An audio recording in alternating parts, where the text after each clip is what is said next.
Isang hamak na katulong, yan na lang ang natira sa reyna ng Montemayor Airways.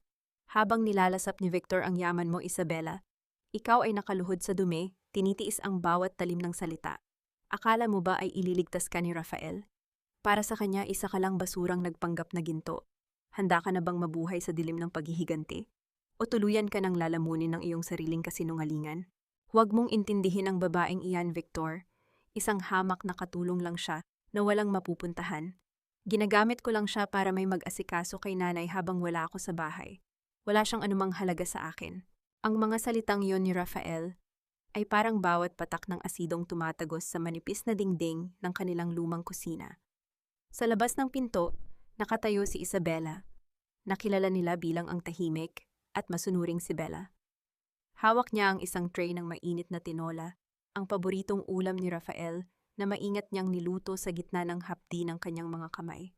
Ang kanyang mga daliri ay namumula at may mga sugat pa, mula sa maghapong paglalaba at paglilinis ng sahig na halos wala ng kinang.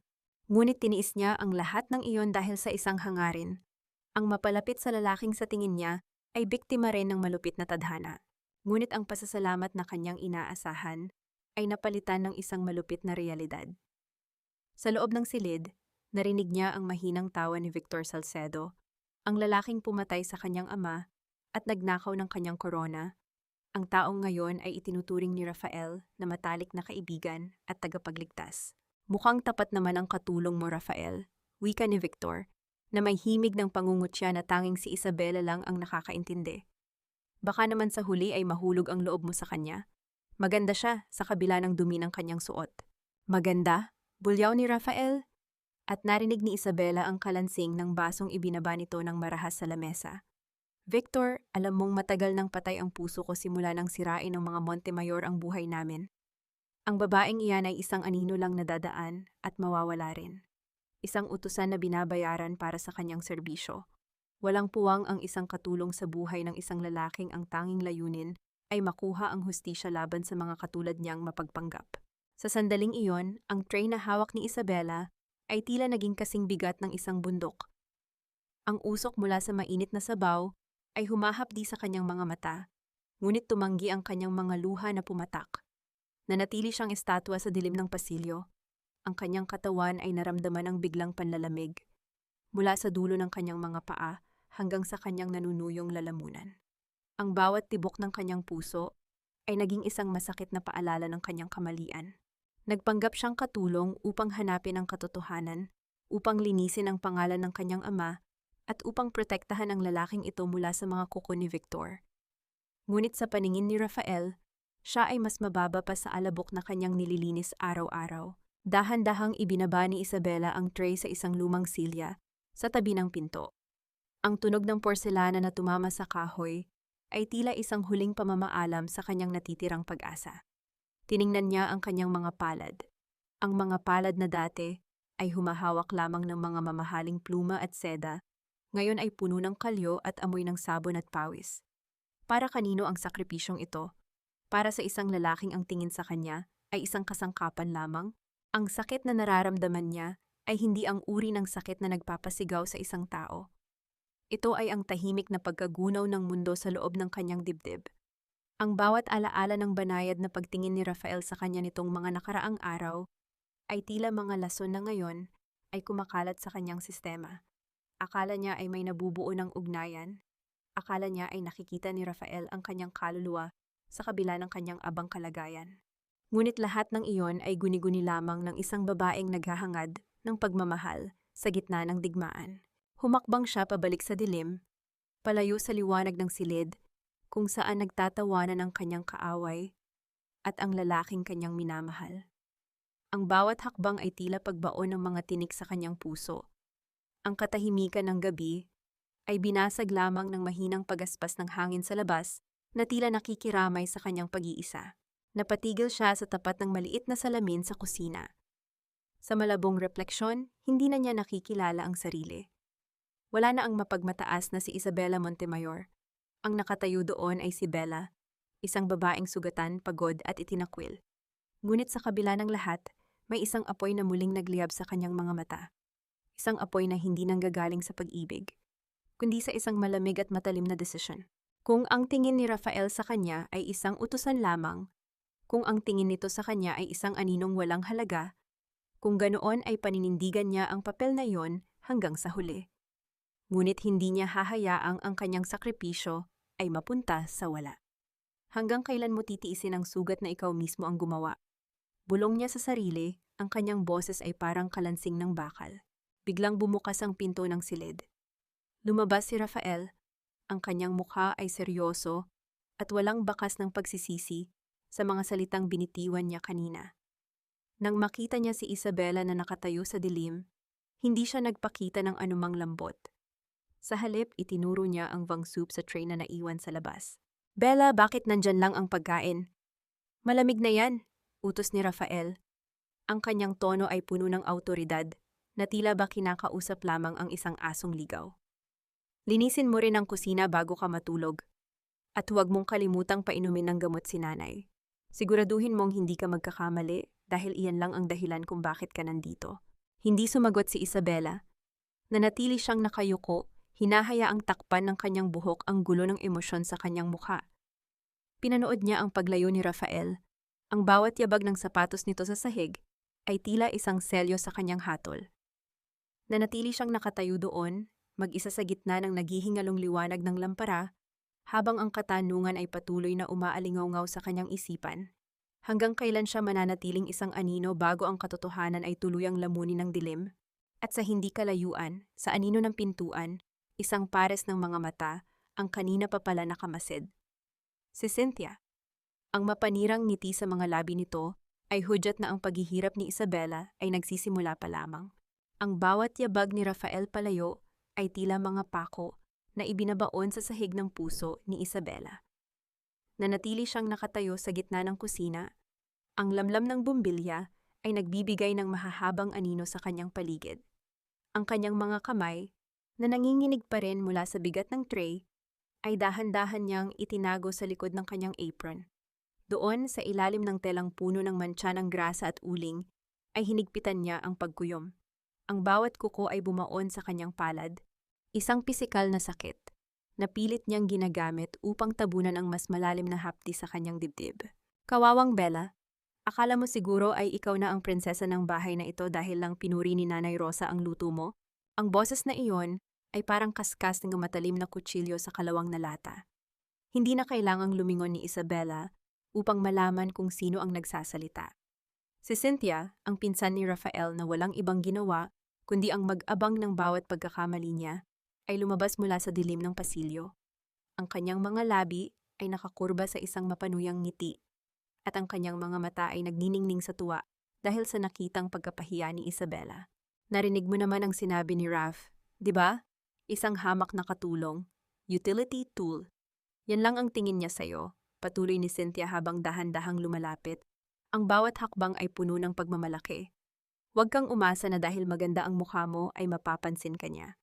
Para sa kanya, ang mga Montemayor ang sumira sa buhay niya, at ang isang tulad mong galing sa kung saang kanto ay hindi kailanman magiging sapat para sa isang pilotong tulad niya."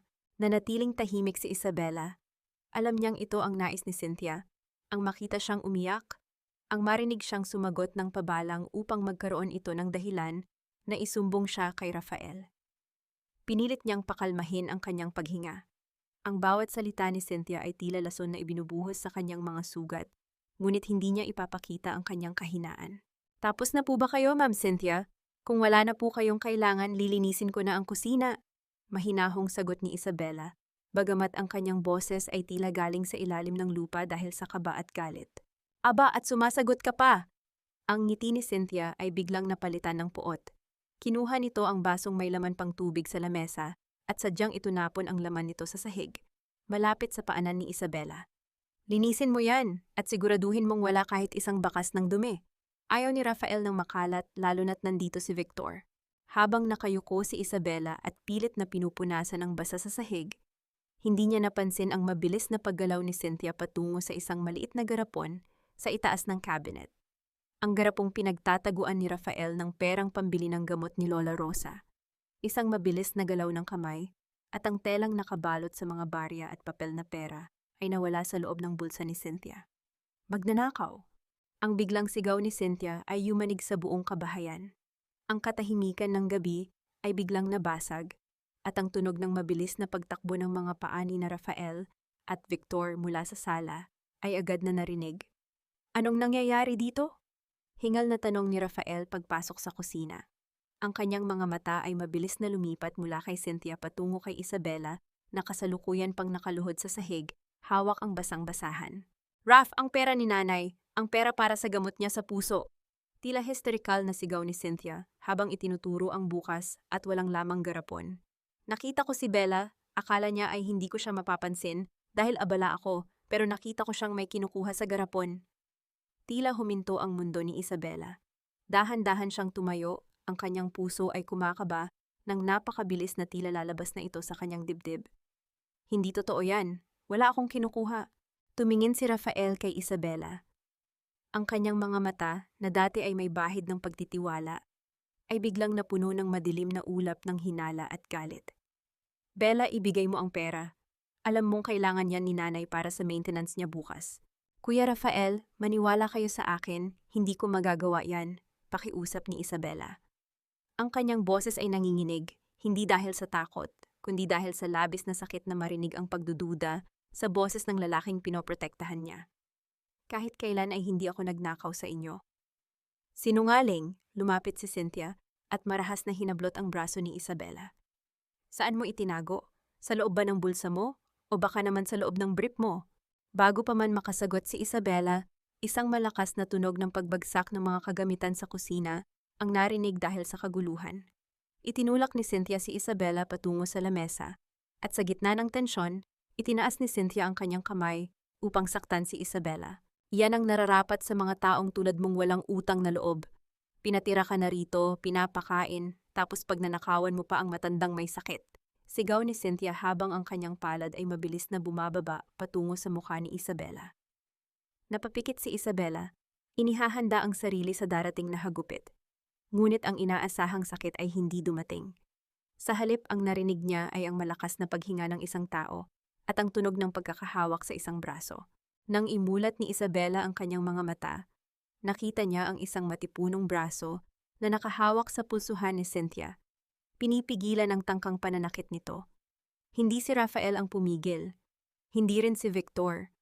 Isang matandang lalaki na may maamong mukha, ngunit may matigas na paninindigan ang nakatayo sa pagitan nila, si Mang Tino, ang matagal ng kapitbahay, at dating mekaniko ng tatay ni Rafael. Sobra na yata ito, Cynthia. Mahinahong wika ni Mang Tino, ngunit may awtoridad sa bawat salita. Nakita ko kung sino ang kumuha ng pera mula sa bintana habang naglalakad ako sa labas, at hindi ang batang ito ang nagnakaw. Ang mukha ni Cynthia ay biglang namutla, tila nawalan ng kulay ang kanyang mga labi. Si Rafael naman ay napatitig kay Mang Tino. Ang hinala sa kanyang mga mata ay napalitan ng pagkalito. Habang si Isabela sa gitna ng lahat ng ito ay tila nawalan ng lakas at napasandal sa pader. Ang kanyang paningin ay nagsisimulang lumabo dahil sa mga luhang kanina pa niya pinipigilan. Hindi sapat ang isang saksi para linisin ang dumi sa pagkatao mo, Bella. Tandaan mo, sa bahay na ito, isa ka pa ring estranghero na may itinatagong lihim. Ang malamig na tinig ni Rafael ay tila isang huling patak ng ulan na nagpalamig sa natitirang alab ng loob ni Isabela. Kahit napatunayan ni Mang Tino ang katotohanan, wala siyang narinig na paumanhin mula kay Rafael. Ang lalaki ay tumalikod lamang at pumasok sa kanyang silid. Iniwan siyang nakatayo sa gitna ng kusinang puno ng basag na pangarap at amoy ng natapon na sabaw. Ang bawat hakbang ni Rafael ay tila paglayo ng isang pagkakataong muli silang magkaintindihan. Mag-isa si Isabela sa gitna ng katahimikan ng gabi. Ang hapdi sa kanyang braso mula sa pagkakahablot ni Cynthia ay unti-unting kumikirot, ngunit mas matindi ang kirot sa kanyang dibdib. Dahan-dahan siyang lumakad patungo sa silid ni Lola Rosa. Ang tanging liwanag doon ay nanggagaling sa isang maliit na rebulto sa sulok, na nagbibigay ng mahahabang anino sa mukha ng matandang mahimbing na natutulog. Dito, sa loob ng tahimik na silid na ito, naramdaman ni Isabela ang isang kakaibang kapayapaan. Umupo siya sa tabi ng higaan at pinagmasdan ang mukha ni Lola Rosa. Ang bawat kulubot sa balat nito ay kwento ng sakripisyo, katulad ng kanyang ama na ibinigay ang lahat para sa pangarap ng iba. Hinawakan niya ang kamay ng matanda, ang mga daliring tuyot at tila mga sanga ng punong matagal nang nauulanan. Lola, sana po ay maging maayos ang lahat. Bulong niya sa dilim, habang ang isang mainit na luha ay tuluyang kumawala sa kanyang mga mata at pumatak sa kumot. Ngunit ang katahimikan ay biglang binasag ng isang nakababahalang tunog. Ang mahimbing na paghinga ni Lola Rosa ay napalitan ng isang gulo at hirap na pagsagap ng hangin. Ang bawat hininga nito ay tila isang paghila ng matatalim na bakal sa tuyot na lalamunan. Ang katawan ng matanda ay nagsimulang manginig, at ang kanyang mga labi ay unti-unting nawawalan ng kulay, nagiging kulay ube sa gitna ng dilim. Lola, Lola Rosa. Nataranta si Isabela. Hinanap niya ang nebulizer at ang gamot, ngunit nakita niyang wala ng laman ang bote. Ang pera para sa bagong gamot ay nawala dahil sa pagnanakaw ni Cynthia, at ang binili sana ni Rafael ay hindi pa dumarating. Wala si Rafael sa loob ng bahay. Bigla itong umalis kasama si Victor matapos ang gulo sa kusina upang asikasuhin ang isang mahalagang balita tungkol sa lisensya nito. Si Cynthia naman ay tulog na dahil sa kalasingan sa kabilang silid. Isabela ay nag-iisa. Ang kanyang puso ay tumitibok ng napakabilis, tila isang tambol na nagbababala ng kamatayan.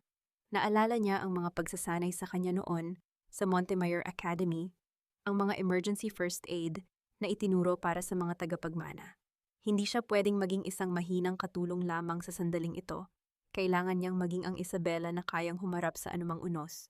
Mabilis niyang inayos ang posisyon ni Lola Rosa. Itinaas niya ang likod nito at dahan-dahang hinaplos ang dibdib ng matanda. Sinusunod ang ritmo ng isang teknik na itinuro ng kanilang family doctor. Huminga po kayo, Lola. Kasama niyo po ako. Huwag kayong bibitiw. Pagsusumamo ni Isabela, ang kanyang boses ay puno ng determinasyon sa kabila ng takot.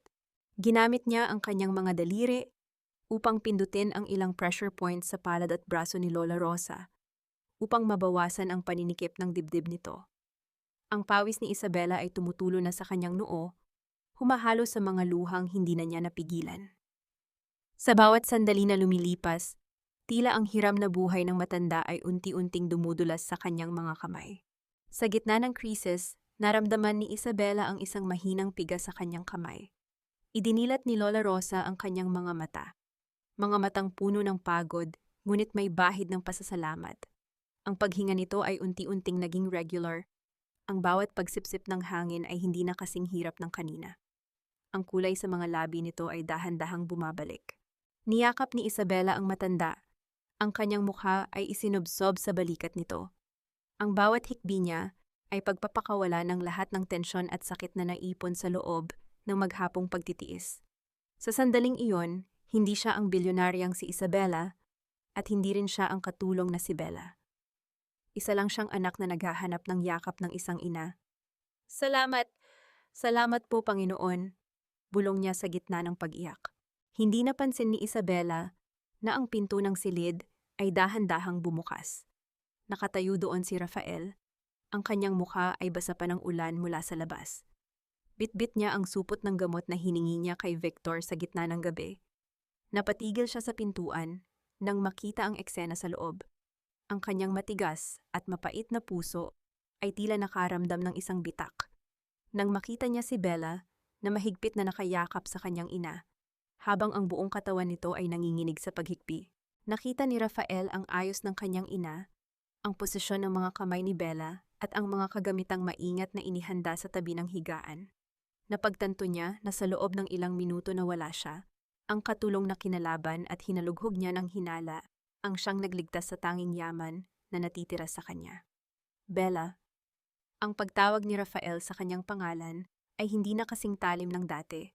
Ito ay may kasamang pagtataka, pagkalito at isang damdaming hindi pa niya maipaliwanag. Dahan-dahang lumingon si Isabela, ang kanyang mga mata ay mapula at puno ng luha. Ang liwanag ng buwan na tumatagos sa bintana ay nagbigay ng isang anghel na anyo sa kanyang mukha sa kabila ng pagod. Ligtas na po si Lola Rosa, Kuya Rafael. Halos pabulong na, sabi ni Isabela bago siya tuluyang mawala ng lakas at mapaupo sa sahig. Lalapit sana si Rafael upang tulungan siyang tumayo, ngunit bago pa man niya mahawakan ang balikat ni Isabela, isang malamig na boses ang narinig mula sa likuran. Rafael, Bakit nandito ang babaeng iyan? At bakit parang may amoy ng gamot na hindi ko alam? Si Victor, ang kanyang mga mata ay nakatuon kay Isabela, hindi sa pag-aalala, kundi sa isang matalas na pagmamasid, na tila may kinikilalang isang anino mula sa nakaraan. Napatingin si Isabela kay Victor, at sa unang pagkakataon, naramdaman niya ang tunay na panganib. Ang lihim na pilit niyang itinatago ay tila unti-unti nang nabubunyag sa ilalim ng mapanuring titig ng kanyang pinakamalaking kaaway. Ang galing mong umarte, hiha.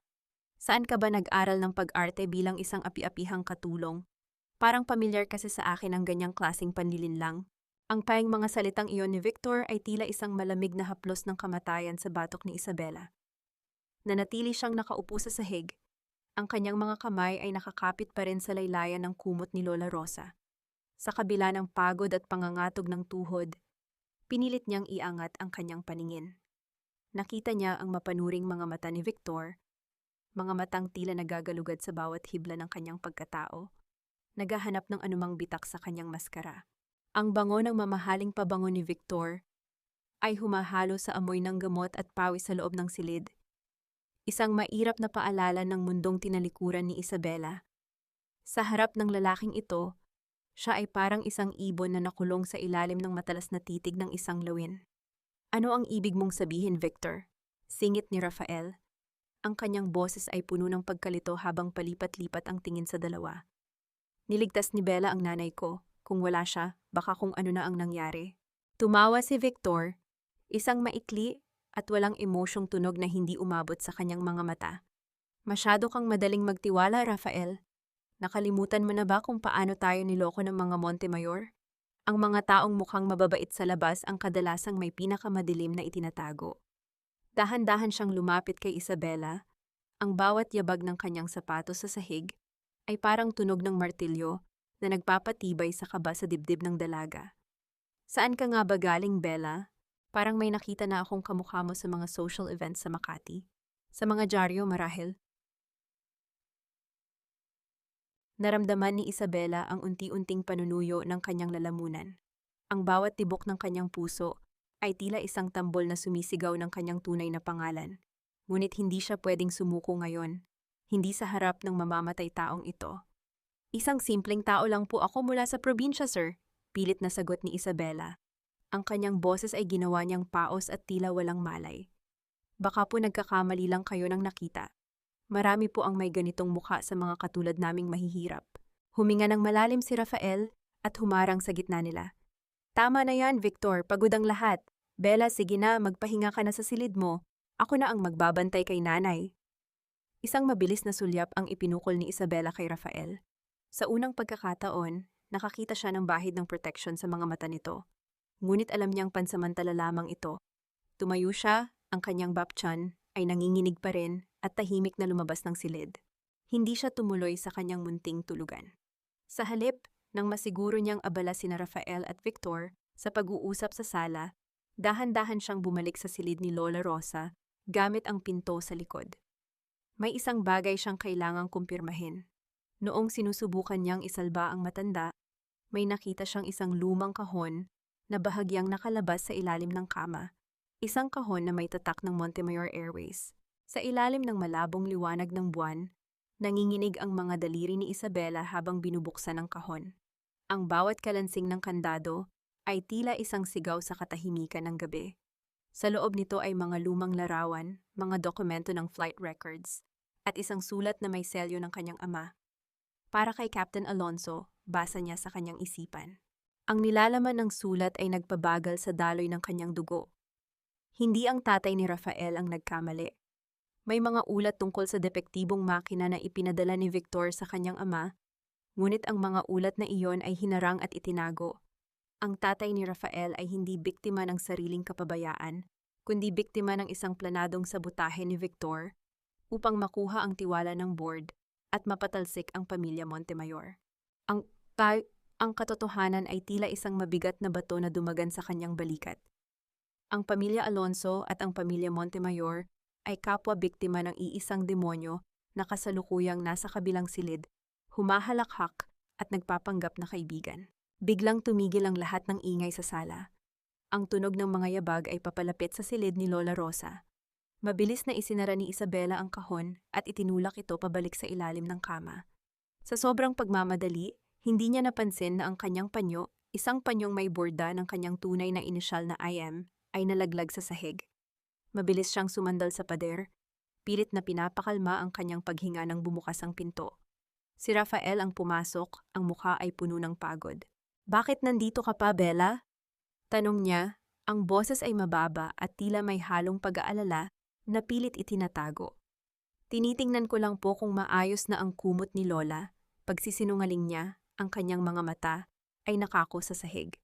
Lalakad sana si Rafael patungo sa kanya nang biglang tumunog ang telepono ni Victor mula sa labas na sinundan ng isang malakas na mura.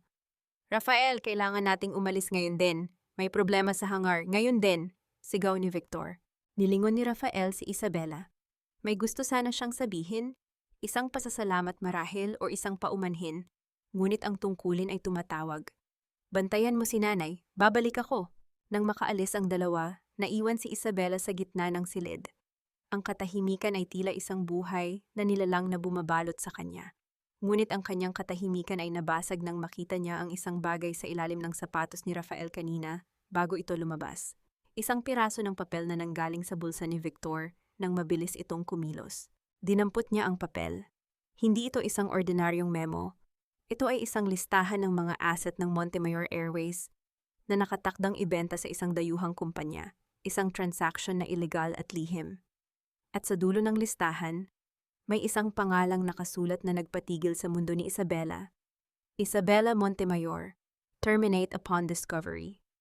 Nanginginig ang kanyang buong katawan. Hindi lang siya basta hinahanap ni Victor, pinaplano na nito ang kanyang kamatayan. Ngunit ang mas matinding panganib ay wala sa papel na hawak niya. Ang tunay na panganib ay nasa kamay ni Victor na ngayon ay muling pumasok sa bahay ng tahimik. Habang si Rafael ay nasa labas na at naghihintay sa sasakyan. Nakita ni Victor ang panyo sa sahig malapit sa kama ni Lola Rosa. Dinampot niya ito, tiningnan ang borda na IM at isang malupit na ngiti ang gumuhit sa kanyang mga labi. Lumingon si Victor sa direksyon kung saan nakatayo si Isabela sa dilim ng kusina. Ang kanilang mga mata ay nagtagpo sa gitna ng anino ng kahapon. Ang pag-ibig ay parang ulan sa gitna ng tag-araw. Hindi mo inaasahan ang pagdating. Ngunit kapag naramdaman mo na ang lamig sa iyong balat, huli na ang lahat para humanap ng masisilungan. Ang bawat patak ng ulan sa bubong na yari sa lumang yero ay lumilikha ng isang binging ritmo, tila mga libu-libong daliri na pumapalakpak sa katahimikan ng gabi. Pagkaalis ni Victor at Rafael, naiwan si Isabela na nakatitig sa kawalan. Ang takot na nararamdaman niya para sa kanyang buhay ay nahahaluan ng isang masakit na katotohanan. Ang lalaking unti-unti niyang minamahal ay kasalukuyang kasama ng taong nagnanais siyang burahin sa mundo. Ngunit ang bagyo sa labas ay tila walang balak tumigil. Ang hangin ay humahampas sa mga bintana, at ang mga lumang haligi ng bahay ay naglalabas ng tunog ng pag-aray dahil sa bigat ng ulan. Napansin ni Isabela na ang kisame sa kusina ay nagsisimula ng magmula ng tubig.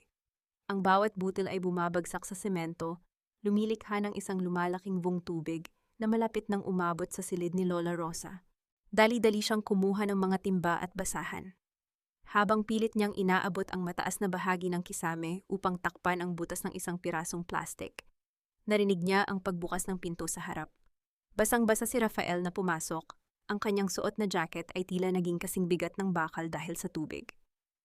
Iniwan pala siya ni Victor sa hangar at pinabalik agad dahil sa pag-aalala sa kanyang ina at sa kalagayan ng kanilang bahay tuwing may bagyo. "Bella, anong ginagawa mo riyan? Bumaba ka riyan, baka mahulog ka!" Ang sigaw ni Rafael, ang kanyang boses ay nangingibabaw sa ingay ng kulog. "May butas po ang kisame, Kuya Rafael. Mababasa po ang gamot ni Lola Rosa." Sagot ni Isabela, pilit na ibinabalanse ang sarili sa ibabaw ng isang lumang silya. Hindi na nagdalawang isip si Rafael. Mabilis siyang lumapit at hinawakan ang baywang ni Isabela upang alalayan itong bumaba. Sa sandaling magtagpo ang kanilang mga balat, ang mainit na palad ni Rafael laban sa nanginginig na katawan ni Isabela. Tila tumigil ang pag-ikot ng mundo. Ang lamig ng ulan ay napalitan ng isang kuryenteng gumapang sa bawat ugat ni Isabela. Nang makababa ang dalaga, nanatiling malapit si Rafael sa kanya. Ang kanilang mga hininga ay nagtatagpo, mainit at mabilis sa gitna ng malamig na gabi. Nakita ni Isabela ang mga butil ng ulan na dumadaloy mula sa buhok ni Rafael patungo sa matikas nitong panga. Ang puglat at pait na madalas niyang makita sa mga mata nito ay tila natunaw, napalitan ng isang malalim at tapat na pag-aalala. Ako na ang gagawa niyan. Magpalit ka na ng damit, baka magkasakit ka. Mahinahong utos ni Rafael. Ang kanyang boses ay wala na ang talim ng isang amo, kundi ang banayad na himig ng isang lalaking nagmamalasakit. Pero Kuya Rafael, sinabi nang ako na, di ba? Kinuha ni Rafael ang basahan mula sa kamay ni Isabela. Sa pagkakataong iyon, sadyang hinawakan ni Rafael ang kamay ng dalaga. Salamat, Bella. Salamat sa pag-aalaga kay nanay habang wala ako. At pasensya ka na sa mga nasabi ko kanina. Ang simpleng paumanhin na iyon ay tila isang balsamo sa sugatang puso ni Isabela. Napayuko siya, pilit na itinatago ang pamumula ng kanyang mga pisngi. Wala po iyon, tungkulin ko po ang magsilbi rito. Hindi lang basta tungkulin ang nakita ko kanina sa silid ni nanay, bulong ni Rafael habang inaayos ang butas sa kisame. May puso ka, Bella. Isang bagay na akala ko ay wala na sa mundong ito, lalo na sa mga taong nakapaligid sa akin. Matapos maayos ang tumutulong tubig, naupo ang dalawa sa maliit na hapagkainan. Pinagsaluhan nila ang isang basong mainit na kape, sa gitna ng liwanag ng isang maliit na kandila, dahil nawalan ng kuryente. Ang katahimikan sa pagitan nila ay hindi na nakakabingi. Ito ay puno ng mga salitang hindi kayang bigkasin ng bibig. Pinagmasdan ni Rafael ang mga kamay ni Isabela na nakayakap sa baso. Nakita niya ang maliliit na sugat at kalyo. Isang matinding pagsisisi ang dumaan sa kanyang isipan. Ang babaeng ito, na turing niya ay isang hamak na utusan, ay may mga kamay na nagligtas sa tanging taong mahalaga sa kanya. Dahan-dahang itinaas ni Rafael ang kanyang kamay at inilagay ang isang ligaw na hibla ng buhok ni Isabela sa likod ng tainga nito. Ang haplos na iyon ay kasing gaan ng hangin, ngunit kasing bigat ng isang pangako. Sino ka ba talaga, Bella? Tanong ni Rafael. Ang kanyang mga mata ay nakatitig ng diretso sa mga mata ni Isabela. Bakit pakiramdam ko, hindi ka lang isang simpleng katulong na napadpad dito? May mga oras na nakikita ko sa mga mata mo ang isang babaeng marunong lumaban, isang babaeng may itinatagong kalungkotan na kasing lalim ng sa akin. Napigilan ni Isabela ang kanyang hininga. Ang katotohanan ay nasa dulo na ng kanyang dila. Gusto niyang sabihin na siya ang Isabela na kinamumuhian nito, ngunit siya rin ang Isabela na handang ibigay ang lahat para sa kanya. Ngunit bago pa siya makasagot, ang liwanag ng kandila ay biglang namatay sa isang malakas na ihip ng hangin mula sa bintana. Sa gitna ng ganap na kadiliman, naramdaman ni Isabela ang paglapit ng mukha ni Rafael sa kanya. Ang amoy ng ulan at kape ay humahalo sa init ng katawan ng lalaki. Sa sandaling iyon, ang panganib mula kay Victor, ang lihim ng kanyang ama, at ang gulo ng kanilang mga mundo ay tila naglaho.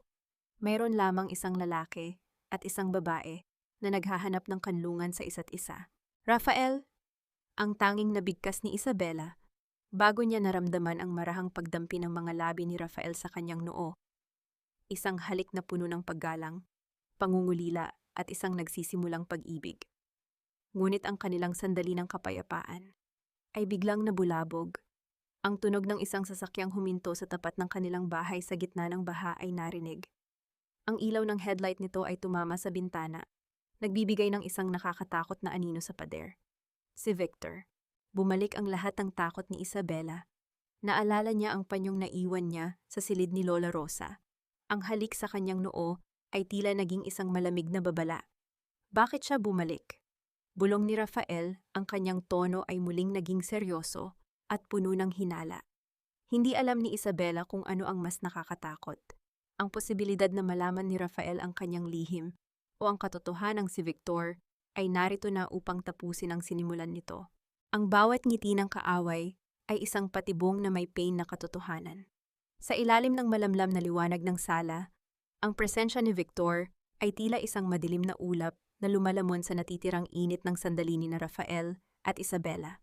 Pumasok ang lalaki na may dalang kakaibang aura. Hindi na ito ang mapagkunwaring kaibigan, kundi isang mangangaso na alam na kung nasaan ang kanyang biktima. Masyado ba akong maaga, Rafael? O baka naman nakakaabala ako sa inyong pag-uusap?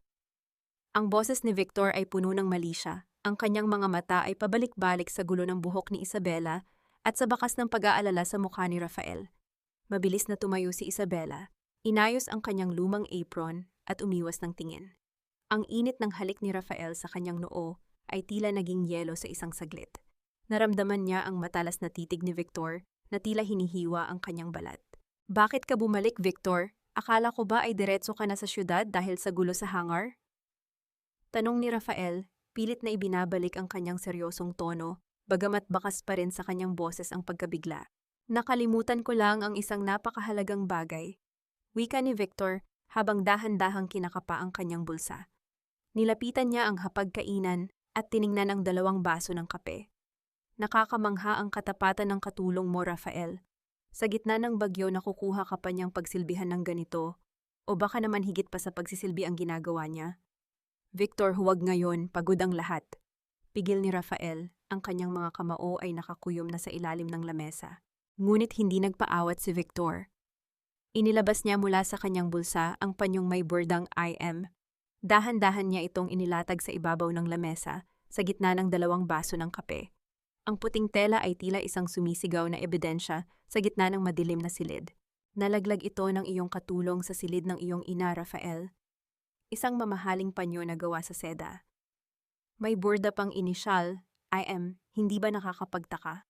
Ang isang hamak na probinsya ng katulong ay may pag-aari na tanging ang mga mayayaman lang ang kayang bumili? Tumingin si Rafael sa panyo, pagkatapos ay kay Isabela. Ang katahimikan sa loob ng bahay ay naging kasing bigat ng semento. Ang tunog ng ulan sa labas ay tila naging mga bulong ng paghuhusga. Bella, saan galing ito? Tanong ni Rafael. Ang kanyang boses ay muling nabalutan ng pagdududa. Ang tiwalang kakabuo pa lamang ay tila unti-unting muling nagkakabirak. Naramdaman ni Isabela ang panunuyo ng kanyang lalamunan. Ang bawat segundo ng katahimikan ay tila isang pag-amin. Kailangan niyang mag-isip ng mabilis. Kailangan niyang iligtas ang kanyang sarili, hindi para sa kanyang buhay, kundi para sa hustisyang hinihingi ng kanyang ama. Iyan po ay bigay ng dati kong amo sa Maynila bago ako umalis. Pautal-utal na sagot ni Isabela. Ang kanyang mga mata ay nanatiling nakapako sa sahig. Iniwan po niya sa akin bilang alaala dahil naging tapat ako sa kanya. Ang IM po ay nangangahulugang, inang mahal, iyon po ang tawag ko sa kanya. Isang malakas na tawa ang pinakawalan ni Victor. Isang tunog na puno ng pangungutya. Inang mahal, napakagaling mong lumikha ng kwento, Bella. O Isabela, alin ba sa dalawa? Lalong lumapit si Victor kay Isabela. Ang kanyang mukha ay ilang pulgada na lamang ang layo. Ang amoy ng kanyang mamahaling tabako ay tila sumasakal sa dalaga. Alam mo, Rafael, may balita akong natanggap kanina. Ang tagapagmana ng Montemayor Airways ay nawawala. At ang huling balita, nakita siya sa paligid ng lugar na ito.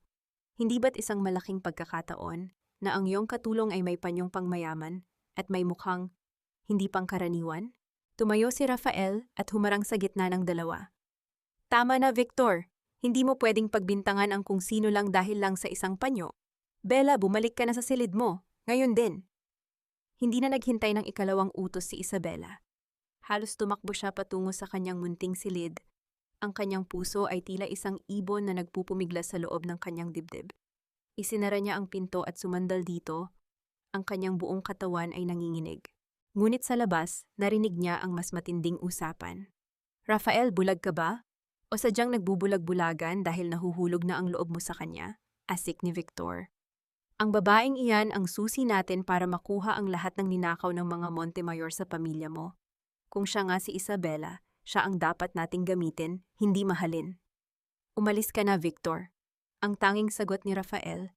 Ang boses ay mababa ngunit puno ng panganib. Bago ko makalimutan na kaibigan kita. Nang makaalis si Victor, narinig ni Isabela ang katahimikan na bumalot muli sa bahay. Ngunit hindi ito ang katahimikan ng kapayapaan. Ito ang katahimikan bago ang isang mas malakas na bagyo. Maya-maya naramdaman ni Isabela ang isang marahang katok sa kanyang pinto. Hindi ito ang marahas na katok ni Cynthia o ang mapanuring katok ni Victor. Ito ay isang katok na tila nagtatanong. Tila humihingi ng sagot na hindi kayang ibigay ng mga salita. Bella, alam kong gising ka pa, bulong ni Rafael mula sa kabilang panig ng pinto. Sino ka ba talaga? Sabihin mo sa akin ang totoo. Dahil kahit anong sabihin ni Victor, gusto kong maniwala sa iyo. Pero kailangan kong malaman, Baka kasi sa huli, ako na naman ang mawasak. Napahikbi si Isabela sa likod ng pinto. Ang kanyang kamay ay nakalagay sa hawakan. Gustong-gusto niyang buksan ito at yakapin si Rafael. Sabihin ang lahat ng katotohanan, na siya ay si Isabela, na mahal niya ito, at na narito siya upang itama ang lahat ng mali. Ngunit paano niya sasabihin iyon sa lalaking ang tanging galit ay nakatuon sa kanyang apelido? Ang pinto ay nanatiling nakasara habang sa kabilang panig, ang anino ni Rafael ay unti-unting lumalayo. Iniwan si Isabela sa gitna ng dilim at ng kanyang sariling mga kasinungalingan. Ngunit ang hindi alam ni Isabela, sa labas ng bahay, hindi pa pala umalis si Victor. Nakatayo siya sa ilalim ng ulan, hawak ang kanyang cellphone. Isang tawag ang kanyang ginagawa. Ipadala niyo ang mga tauhan niyo rito, bukas ng madaling araw. Sigurado na ako, siya nga ang nawawalang Montemayor. At siguraduhin niyo na wala nang makakakita sa kanya pagkatapos nito. Ang gabi ay tila isang mahabang buntong hininga na ayaw matapos. Sa loob ng kanyang munting silid, hindi magawang ipikit ni Isabela ang kanyang mga mata. Ang bawat tunog ng ulan, na unti-unting humihina, ay tila mga yabag ng paparating na panganib. Nakaupo siya sa gilid ng kanyang papag. Hawak ang isang maliit na bag na naglalaman ng iilang pirasong damit at ang mga dokumentong nakuha niya mula sa ilalim ng kama ni Lola Rosa. Alam niyang hindi na siya ligtas dito. Ang pagdating ni Victor kanina, ang panyong naiwan niya at ang mga matalim na titig nito ay sapat na babala. Ngunit higit sa takot para sa kanyang sarili, ang mas matinding bigat sa kanyang dibdib ay ang mukha ni Rafael. Ang mukha ng lalaking nagsisimulang maniwala sa kanya, ngunit pilit na itinataboy ng kanyang sariling mga lihim. Dahan-dahan siyang tumayo at lumabas ng silid. Ang buong kabahayan ay balot ng katahimikan, maliban sa mahinang hilik ni Cynthia mula sa kabilang kwarto at ang malalim na paghinga ni Lola Rosa. Naglakad si Isabela patungo sa kusina. Sa huling pagkakataon, nais niyang iwanan si Rafael ng isang bagay na hindi gawa sa kasinungalingan. Sinisindihan niya ang kalan. Ang bawat tunog ng pagkiskis ng posporo ay tila isang malakas na hiyaw sa gitna ng kapayapaan. Inihanda niya ang barako na kape, ang paborito ni Rafael. Ang bango ng kumukulong kape ay humahalo sa lamig ng madaling araw, isang pamilyar at masarap na amoy na pansamantalang nagpagaan sa kanyang pakiramdam. Aalis ka na ba? Halos mabitawan ni Isabela ang sandok sa gulat. Nakasandal si Rafael sa hamba ng pinto. Ang kanyang mga mata ay mapula dahil sa puyat. Hindi na siya nakasuot ng jacket. Tanging isang manipis na puting sando na nagpapakita ng tensyon sa kanyang mga balikat. Kuya Rafael, gising na po pala kayo. Pabulong na sagot ni Isabela. Pilit na ibinabalik ang kanyang composure. Hindi ako nakatulog, Bella. O kung sino ka man. Lumapit si Rafael. Ang bawat hakbang niya ay may bigat na tila humihingi ng katarungan. Nakita ko ang bag mo sa silid. Bakit? Dahil ba natatakot ka kay Victor? Or dahil natatakot ka na baka tama ang hinala ko? Ibinaba ni Isabela ang kanyang paningin sa baso ng kape. Minsan po, ang pag-alis ang tanging paraan para protektahan ang mga taong mahalaga sa atin. At sino ang pinoprotektahan mo? Kami o ang sarili mo? Hinawakan ni Rafael ang braso ni Isabela, hindi marahas kundi isang hawak na puno ng desperasyon. Bella, kung totoo man ang sinasabi ni Victor, kung isa ka mang Montemayor, sabihin mo sa akin. Sabihin mo ang totoo at ako ang bahalang magtanggol sa iyo. Pero huwag kang aalis ng ganito, na parang isang magnanakaw sa gabi. Tumingala si Isabela, ang kanyang mga mata, ay nagniningning sa ilalim ng malabong liwanag ng kusina. Kung sasabihin ko po ba ang totoo, mapapatawad niyo ako? Kung malaman niyo po na ang pangalang kinamumuhian niyo ay ang pangalang daladala ko, magagawa niyo pa rin ba akong tingnan ng ganito? Ang katahimikan sa pagitan nila ay tila isang malalim na bangin. Ngunit bago pa makasagot si Rafael, isang hindi inaasahang tunog ang bumasag sa sandaling iyon. Ang marahas na pagpreno ng ilang sasakyan sa labas ng kanilang bakuran ay narinig. Ang tunog ng mga pintuan ng kotse na sabay-sabay na isinara ay tila mga putok ng baril sa katahimikan ng madaling araw. Mabilis na hinila ni Rafael si Isabela sa likod niya. Dito ka lang, huwag kang lalabas. Bumukas ng marahas ang pinto sa harap. Pumasok si Victor, ngunit sa pagkakataong ito, hindi na siya nag-iisa. Kasunod niya ang 4 na lalaking nakasuot ng itim. Ang mga mukha ay walang emotion at ang mga galaw ay tila mga sanay na mandaragit. Masyado yatang maaga ang gising niyo para sa kape, Nakangiting wika ni Victor, ngunit ang kanyang ngiti ay hindi umabot sa kanyang mga mata, na tila mga butas ng kadiliman. Rafael, pasensya na sa istorbo, pero may kailangan lang kaming kunin sa pamamahay mo. Isang bagay na hindi naman talaga sa'yo. Ano ito, Victor? Anong ibig sabihin ng mga taong ito? Galit na tanong ni Rafael. Pilit na ibinabalangkas ang kanyang katawan upang takpan si Isabela. Iyan ang sinasabi ko sa iyo, kaibigan. Ang babaeng nasa likuran mo ay hindi isang katulong. Siya si Isabela Montemayor, ang anak ng taong sumira sa tatay mo. At ngayon, kailangan niya nang sumama sa amin para sa seguridad ng kanyang pamilya. Wika ni Victor, habang dahan-dahang itinataas ang kanyang kamay, isang hudyat para lumapit ang kanyang mga tauhan. Hindi siya sasama sa inyo, sigaw ni Rafael. Isang matinding tensyon ang bumalot sa silid. Ang isa sa mga tauhan ni Victor ay humakbang pasulong, ang kanyang kamay ay nakalagay sa kanyang baywang, tila may kinakapang sandata sa ilalim ng kanyang jacket. Naramdaman ni Isabela ang panginginig ng braso ni Rafael. Alam niyang sa sandaling ito, hindi lang siya ang nasa panganib. Ang buong pamilya Alonso ay maaaring madamay sa laro ng kapangyarihan ni Victor. Tumingin siya kay Lola Rosa, na ngayon ay nagising na rin at nakatitig ng may takot mula sa pintuan ng kanyang silid. Sa isang iglap, isang desisyon ang nabuo sa isipan ni Isabela. Hindi niya hahayaang dumanak ang dugo sa tahanang nagbigay sa kanya ng tunay na pagmamahal, kahit nasa gitna ng pagpapanggap. Tama na, sigaw ni Isabela, lumabas siya mula sa likuran ni Rafael at humarap ng buong tapang kay Victor. Ang kanyang tindig ay muling naging marangal. Ang boses ay puno ng awtoridad na tila isang tunay na reyna ng langit. Ako si Isabela Montemayor at sasama ako sa inyo, Victor. Pero sa isang kondisyon, huwag mong sasaktan ang pamilyang ito. Wala silang kinalaman sa atin. Bella, huwag! Pilit siyang hinawakan ni Rafael. Ang kanyang mukha ay puno ng sakit at hindi matanggap na katotohanan. Huwag kang sumama sa kanya. Tumingin si Isabela kay Rafael, isang huling tingin na puno ng lahat ng mga salitang hindi niya nasabi. Ang pasasalamat, ang paghingi ng tawad at ang pag-ibig na huli na bago na intindihan. Salamat sa lahat, Rafael, at patawad. Halos pabulong na sabi ni Isabela bago siya tuluyang hinila ng mga tauhan ni Victor palabas ng bahay. Naiwan si Rafael na nakaluhod sa sahig. Ang kanyang mga kamay ay nakakuyom habang pinapanood ang paglayo ng mga sasakyan sa gitna ng papasikat na araw. Ang liwanag ng bukang liwayway ay tila hindi nagdadala ng bagong pag-asa, kundi isang mas matinding dilim sa kanyang puso. Ngunit sa gitna ng kanyang pagluha, napansin ni Rafael ang isang piraso ng papel na nalaglag mula sa bulsa ni Isabela sa gitna ng kaguluhan. Ito ang dokumento ng flight records. Ang ebidensya na magpapabago sa lahat ng alam niya tungkol sa nakaraan.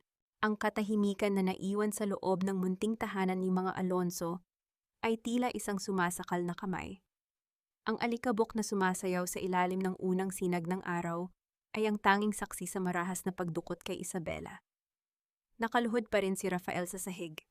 Ang kanyang mga daliri ay nanginginig habang dahan-dahang inaabot ang piraso ng papel na nalaglag mula sa bulsa ng dalaga. Ang bawat tibok ng kanyang puso ay tila isang mabigat na hiyaw sa kanyang pandinig. Sa kanyang paligid, narinig niya ang mahinang hikbi ni Lola Rosa mula sa pintuan ng silid at ang tila natatarantang yabag ni Cynthia na hindi malaman kung saan tatalalga. Ngunit para kay Rafael, ang mundo ay tumigil sa maliit na piraso ng dokumentong hawak niya. Ang tinta sa papel ay bahagyang kumupas na, ngunit ang lagda sa ilalim ay malinaw pa rin. Victor Salcedo. Ito ay isang ulat tungkol sa engine maintenance ng eroplanong piniloto ng kanyang ama noong gabing naganap ang trahedya. Habang binabasa ni Rafael ang mga technical na detalye, ang kanyang paningin ay nagsimulang lumabo dahil sa matinding galit at pagsisisi. Hindi pagkakamali ng kanyang ama ang dahilan ng pagbagsak. Ang makina ay sadyang nilagyan ng depektibong pyesa at ang ulat na ito na dapat sana ay nagligtas sa dangal ng kanyang ama ay itinago sa loob ng maraming taon. At ang taong nagtago nito, ang taong pumatay sa pangarap ng pamilya Alonso, ay ang taong kasama niya sa loob ng maraming gabi bilang kaibigan. Raf, ano yan? Bakit ganyan ang mukha mo? Ang boses ni Cynthia ay puno ng kaba habang dahan-dahang lumalapit. Hayaan mo na ang babaeng iyon. Mabuti nga at kinuha na siya ni Victor. Mapapahamak lang tayo dahil sa kanya. Isa siyang Montemayor, Raf. Sila ang pumatay kay Tito. Mabilis na tumayo si Rafael. Ang kanyang mga mata ay nagbabaga sa puot na hindi pa kailanman nakita ni Cynthia. Tumahimik ka, Cynthia! Wala kang alam! Ang sigaw niya, ang boses ay yumanig sa mga dingding ng bahay. Ang mga Montemayor, si Isabela, siya ang nagtago nito para protektahan tayo. At si Victor, ang tinitingala mong tagapagligtas natin, siya ang tunay na pumatay kay tatay. Napaatras si Cynthia, ang kanyang mukha ay namutla. Sa sandaling iyon, lumapit si Lola Rosa, ang kanyang mga kamay ay nakahawak sa pader para sa suporta. Anak, Rafael, alam ko ang tungkol sa papel na iyan, halos pabulong na sabi ng matanda. Napatitig si Rafael sa kanyang ina. Nay, alam niyo po, nakita ko ang tatay mo noong gabi bago ang huling lipad niya. Pagpapatuloy ni Lola Rosa, ang mga luha ay muling dumadaloy sa kanyang mga kulubot na pisngi. Sabi niya, may napansin siyang mali sa makina pero sabi ni Victor ay ayos na ang lahat. Binantaan siya ni Victor na huwag nang magtanong kung ayaw niyang mawala ng trabaho. Natakot ako, Rafael, kaya nanahimik ako. Patawarin mo ako, anak. Ang bawat salita ng kanyang ina ay tila isang latigo na humahagupit sa konsensya ni Rafael. Ang lahat ng galit na ibinuhos niya kay Isabela, ang lahat ng pang-aalipusta at malamig na pagtrato sa dalaga, ay bumalik sa kanya ng 100 beses na mas masakit. Ang babaeng tinawag niyang hamak na katulong ay ang tanging taong nagnanais na ibalik ang dangal ng kanyang pamilya, kahit na ang kapalit nito ay ang sarili niyang kaligtasan. Habang nangyayari ito sa bahay ng mga Alonso, sa loob naman ng isang mabilis na SUV na bumabagtas sa madilim na kalsada patungo sa isang lihim na lokasyon, nakaupo si Isabela sa gitna ng 2 armadong lalaki. Sa harap niya, nakaupo si Victor, nakampanting naninigarilyo habang nakatitig sa kanya. Huwag ka nang malungkot, Isabela, wika ni Victor. Ang kanyang boses ay tila isang ahas na gumagapang sa balat. Ginagawa ko lang ito para sa ating dalawa. Alam mo namang mahal kita, di ba? Kung sumunod ka lang sana sa akin noon, hindi mo na kailangang maranasan ang maging utusan ng isang pilotong walang kwenta. Huwag mong babanggitin ang pangalan ni Rafael sa marumi mong bibig. Sagot ni Isabela, ang kanyang boses ay malamig at puno ng dignidad sa kabila ng mga posas sa kanyang mga kamay. Tapos na ang laro mo, Victor. Alam na ni Rafael ang katotohanan. Tumawa ng malakas si Victor. Ang tunog ay umalingaw-ngaw sa loob ng sasakyan, puno ng kapangyarihan at kawalang hiyaan. Alam na niya? At ano naman ang magagawa ng isang mahirap at walang lisensyang piloto laban sa akin? Sa oras na makarating tayo sa ating destinasyon, ang lahat ng ebidensya ay maglalaho, kasama ka. Tumingin si Isabela sa labas ng bintana. Ang mga puno at poste ng ilaw ay mabilis na lumalagpas. Tila ang kanyang hiram na oras ay unti-unti na ring nauubos. Ngunit sa kaibuturan ng kanyang puso, may isang maliit na apoy ng pag-asa. Naalala niya ang huling sulyap ni Rafael. Ang sulyap na puno ng sakit ngunit may kasamang bagong pagkilala. Sa bahay naman, kinuha ni Rafael ang kanyang lumang jacket at ang susi ng kanyang motorsiklo. Ang kanyang mukha ay wala na ang bakas ng pag-aalinlangan. Saan ka pupunta, Rafael? Tanong ni Lola Rosa nang may pag-aalala. Ililigtas ko ang babaeng nagsakripisyo ng lahat para sa atin, Nay. Sagot ni Rafael. Hahanapin ko siya kahit saan pa siya dinala ng demonyong iyon. Hindi ko hahayaang mawala ang tanging liwanag na nagturo sa akin kung paano muling magmahal. Pinaharurot ni Rafael ang kanyang motor sa gitna ng papasikat na araw. Ang hangin ay humahampas sa kanyang mukha, ngunit ang kanyang isipan ay nakatuon lamang sa isang direksyon.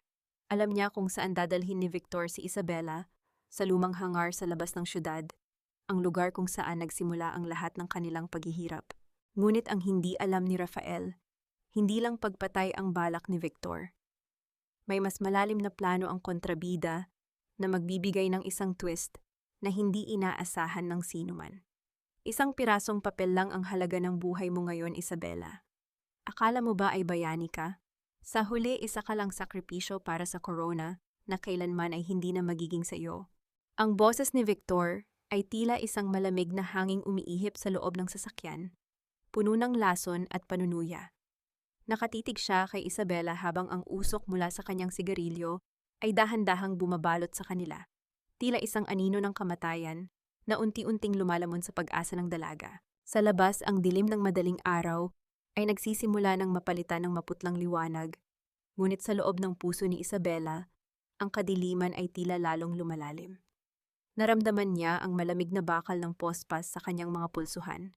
Isang masakit na paalala na sa kabila ng kanyang yaman at kapangyarihan bilang isang Montemayor, siya ay kasalukuyang bilanggo ng sariling katapatan.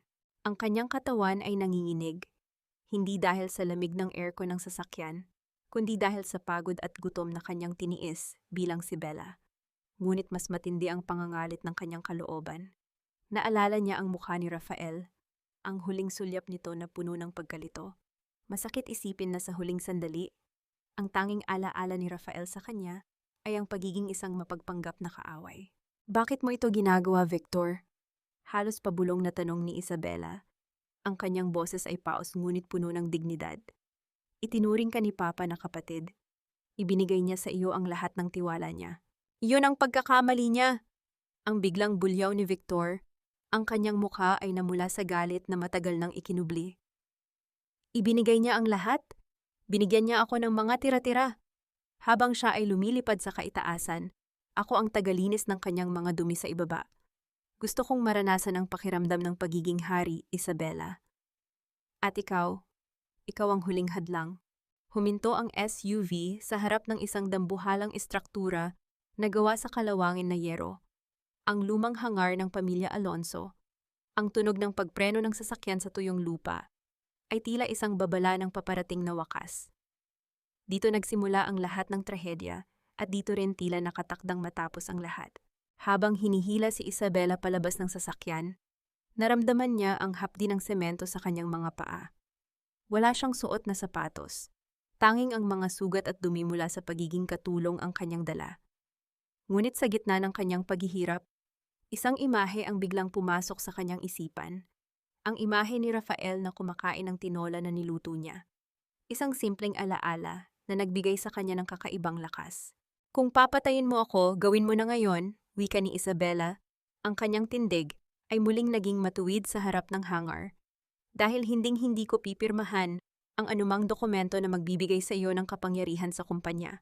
Tumawa si Victor, isang nakapanindig balahibong tunog na umalingaw-ngaw sa malawak at bakanteng hangar. Sino ang nagsabing papatayin kita agad? May mas magandang plano ako, Isabela. Gagamitin ko ang pagkawala mo para isisi ang lahat kay Rafael. Isang pilotong baliw sa paghihiganti na pumatay sa tagapagmana ng Montemayor Airways. 2 ibon sa isang bala.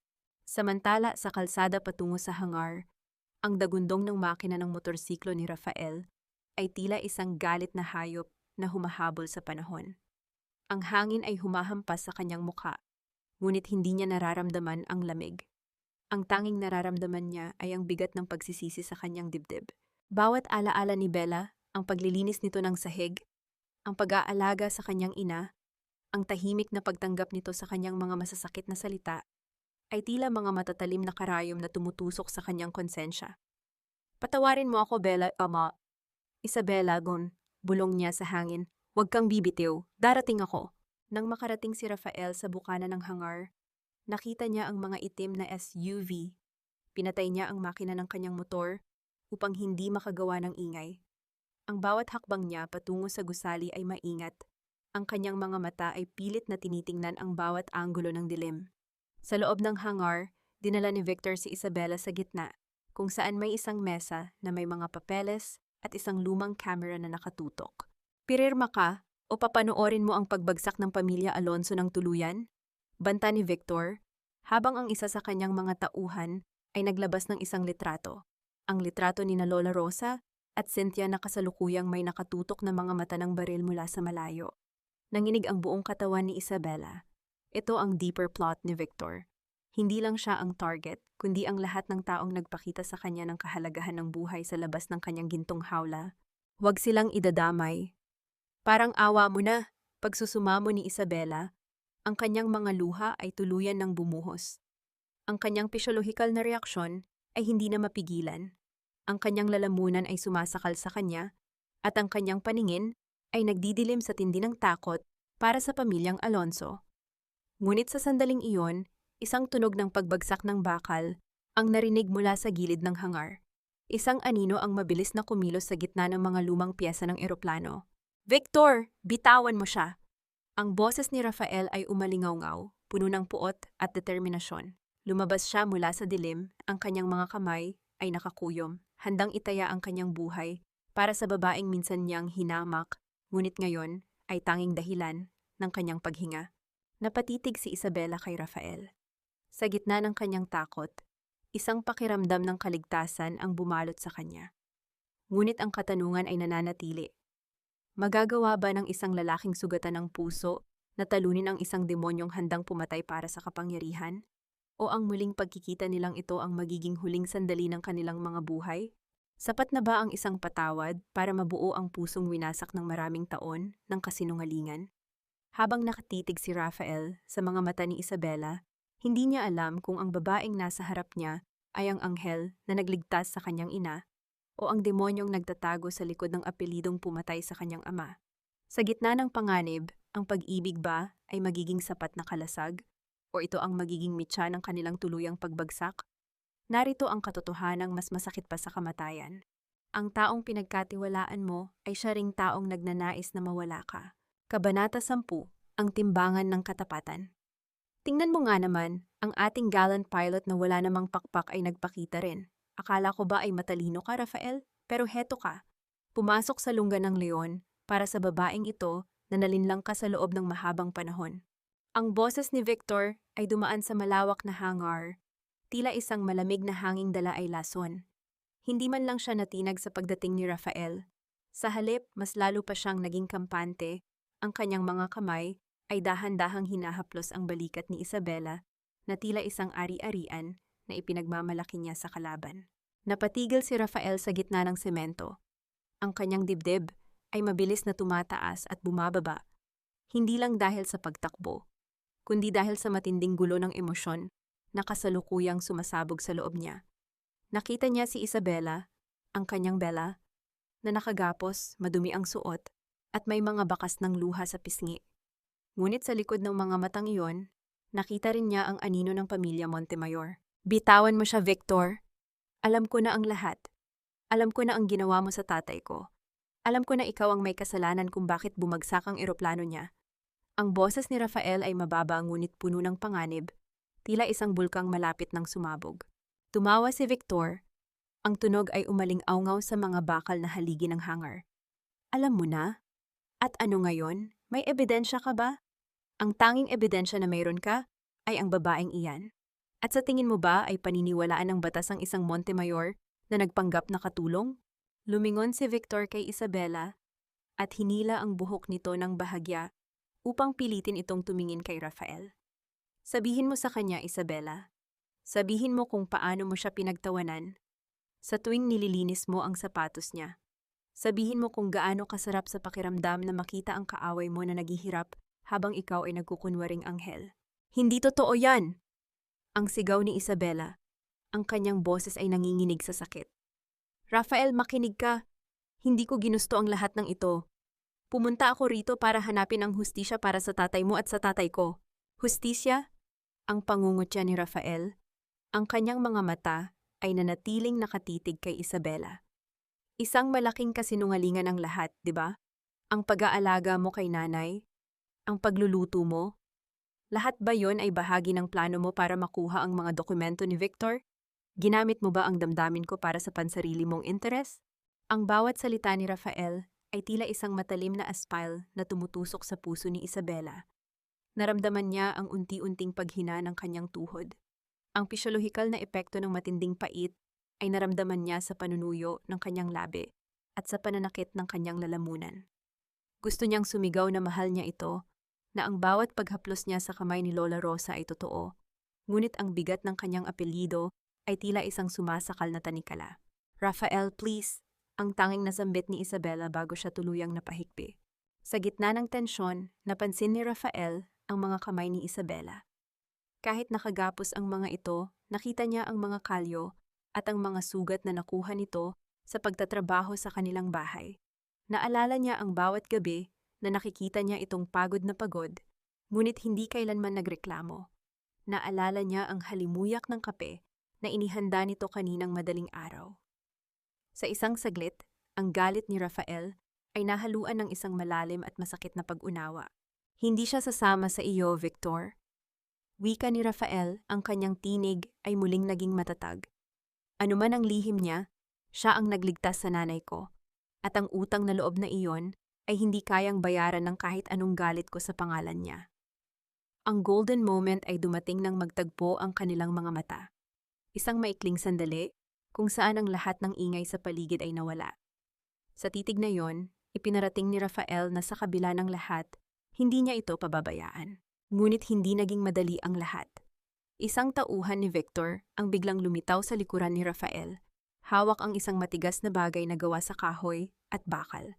Bago pa man makalingon si Rafael, ang tunog ng isang malakas na pagtama ay narinig sa loob ng tahimik na hangar. Rafael, ang tili ni Isabela ay nagpabanaag ng kanyang labis na takot. Dahan-dahang natumba si Rafael sa semento, ang kanyang paningin ay nagsisimulang lumabo. Ang huling nakita niya ay ang malupit na ngiti ni Victor at ang paglayo ni Isabela na pilit na hinihila ng mga tauhan nito patungo sa isang maliit na silid sa dulo ng hangar. Ipadala ang video sa pamilya Alonso, utos ni Victor sa kanyang tauhan habang nakatingin sa walang malay na katawan ni Rafael. Ipakita niyo sa kanila kung ano ang nangyayari sa mga taong sumasali sa laro ng mga Montemayor. At pagkatapos, tapusin na ang lahat. Naiwan ang katahimikan sa loob ng hangar, maliban sa tunog ng papalayo ng mga sasakyan at ang mahinang pagtulo ng tubig mula sa isang butas na tubo sa kisame. Ang buhay ni Rafael ay nakasalalay na lamang sa isang manipis na sinulid, habang si Isabela ay muling nahulog sa kuko ng kadiliman. Ang bawat patak ng dugo mula sa sugat ni Rafael ay tila isang orasang nagbibilang ng nalalabi nilang sandali. Habang ang anino ni Victor ay lumalaki sa pader ng hangar, ang katotohanan ay mas nakakasakal pa kaysa sa usok ng nasusunog na gasolina. Akala mo ba ay natapos na ang lahat sa isang hampas? Ang tunay na paghihirap ay nagsisimula pa lamang kapag ang taong handa mong mamatay para sa iyo ay hindi na magawang imulat ang kanyang mga mata. Sa gitna ng dilim, sino ang pakikinggan mo? Ang tibok ng iyong pusong sugatan o ang bulong ng kaaway na nagsasabing wala ka ng pag-asa? Kabanata 11, ang pagbagsak ng maskara. Gisingin ang natutulog nating bayani. Ayaw kong matapos ang palabas na ito nang hindi niya nakikita ang huling pirma ng kanyang minamahal. Ang boses ni Victor ay malamig na humahaplos sa pandinig ni Isabela habang pilit siyang hinihila sa loob ng isang madilim at masikip na opisina sa dulo ng hangar. Ang bawat kaladkad ng kanyang mga paa sa magaspang na semento ay tila isang matalim na kaskas sa kanyang dignidad. Itinulak siya sa isang lumang silya at ang kanyang mga kamay na nakagapos ay muling hinigpitan hanggang sa naramdaman niya ang init ng dugong nagsisimulang dumaloy sa kanyang mga pulsuhan. Sa labas, narinig niya ang tunog ng tubig na ibinuhos sa isang tao na sinundan ng isang mahina at hirap na pag-ungol. Ang puso ni Isabela ay tila tumalon palabas ng kanyang dibdib. Rafael! Ang sigaw niya, ang kanyang lalamunan ay hapdi sa tindi ng emosyon. Ngunit ang tanging tugon ay ang malakas at nakakangilong tawa ni Victor. Dahan-dahang iminulat ni Rafael ang kanyang mga mata. Ang kanyang paningin ay malabo. Tila may makapal na ulap na nakabalot sa bawat aninong nakikita niya. Ang lasa ng kalawang at alat ng dugo sa kanyang bibig ay nagpapaalala sa kanya ng lupit ng katotohanan. Ngunit sa gitna ng sakit, ang mukha ni Isabela, ang unang bagay na hinanap ng kanyang diwa. Nasaan siya? Halos pabulong na tanong ni Rafael. Ang bawat salita ay tila isang paghila ng matatalim na pako sa kanyang lalamunan. Nandito siya, Rafael, pinapanood ang iyong pagkabigo, sagot ni Victor, habang dahan-dahang lumalapit, bitbit ang isang makapal na folder. Ngayon, tapusin na natin ang drama na ito. Isabela, pirmahan mo ang kasunduan na ililipat ang lahat ng shares ng Montemayor Airways sa pangalan ko bilang legal na kinatawan. Gawin mo ito at hahayaan ko si Rafael na mabuhay. Tumanggi ka at sisiguraduhin kong ang huling makikita mo ay ang kanyang bangkay na nilalamon ng apoy. Naramdaman ni Isabela ang unti-unting paghina ng kanyang kalooban. Tumingin siya kay Rafael sa kabila ng bukas na pinto ng opisina. Ang lalaking minsang nagturing sa kanya na basura ay siya ring lalaking naging tanging kanlungan ng kanyang pagkatao. Sa bawat pasa sa mukha ni Rafael, nakikita ni Isabela ang lahat ng pagkakamali ng kanyang pamilya. Huwag mong gagawin, Bella. Ang hirap na utos ni Rafael. Ang kanyang boses ay nanginginig ngunit may taglay na matigas na paninindigan. Huwag mong ibigay sa kanya ang pinaghirapan ng tatay mo. Hindi bale na ako, huwag lang ang dangal nyo. Dangal? Tawang muli ni Victor. Ang dangal ay hindi nakakapagpakain ng pamilya Rafael. Ang dangal ay hindi nakakakuha ng lisensya ng piloto. Ang pera ang nagpapatakbo sa mundo, at sa gabing ito, ako ang magiging Panginoon ng iyong mundo.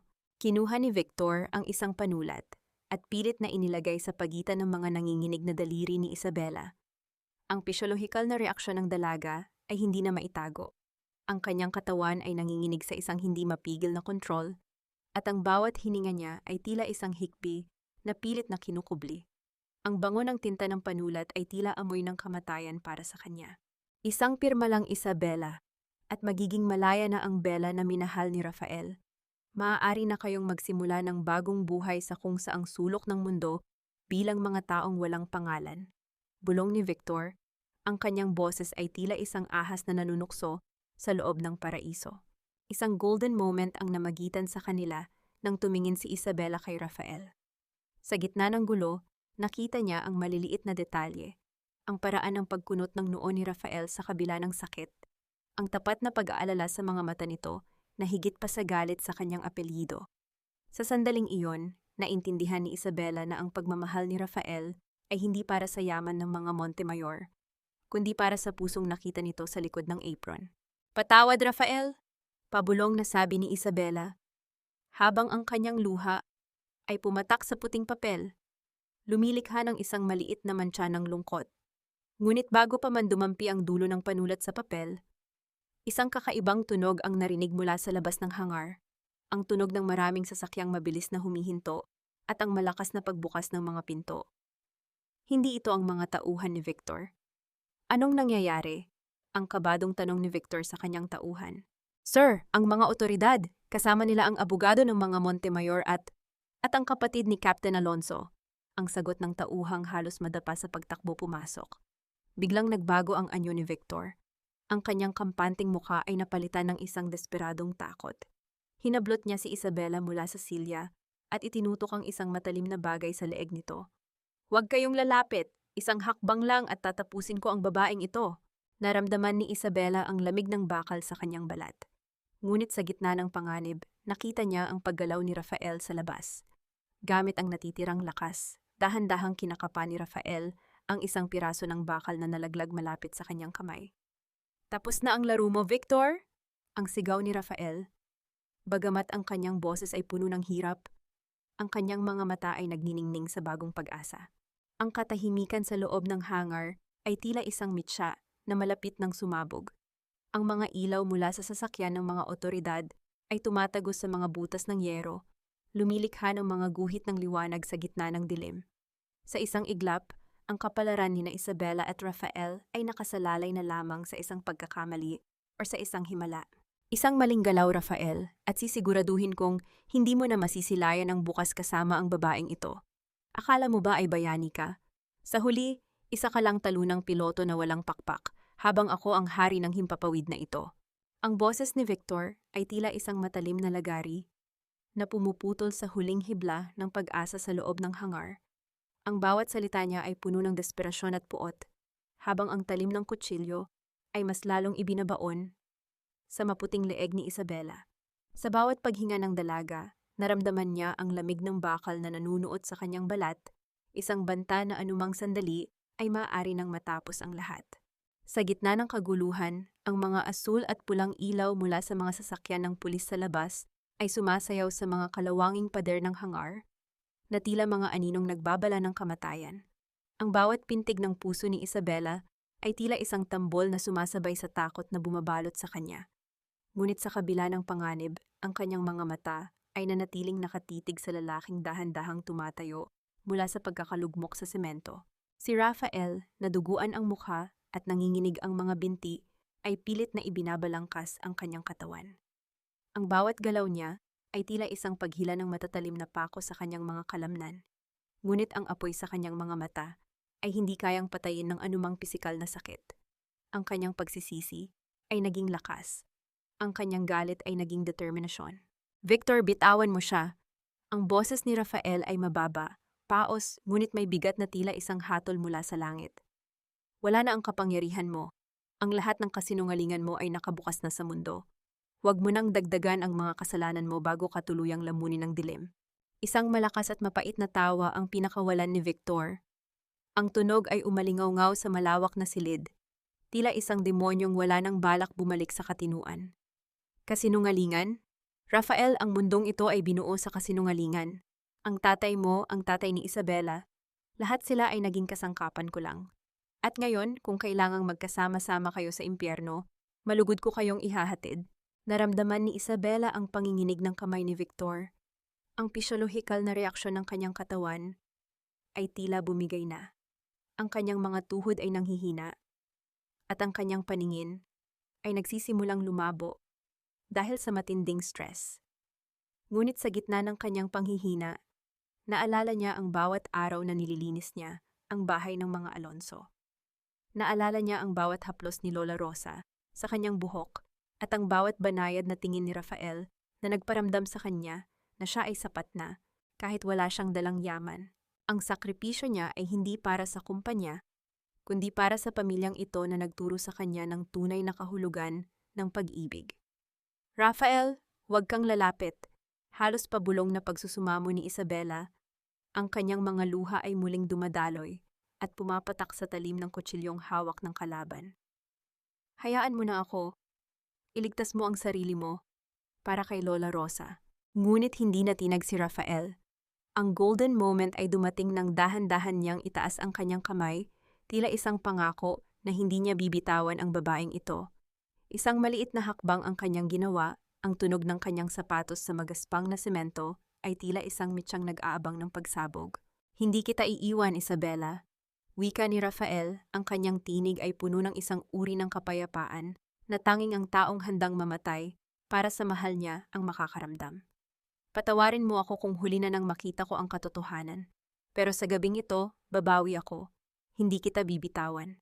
Biglang naging marahas ang galaw ni Victor. Hinila niya si Isabela patungo sa isang madilim na sulok ng hangar, kung saan nakatambak ang mga lumang drum ng gasolina. Ang bawat hakbang nila ay tila isang sayaw sa gilid ng bangin. Ang mga otoridad sa labas ay nagsisimula ng sumigaw ng mga babala.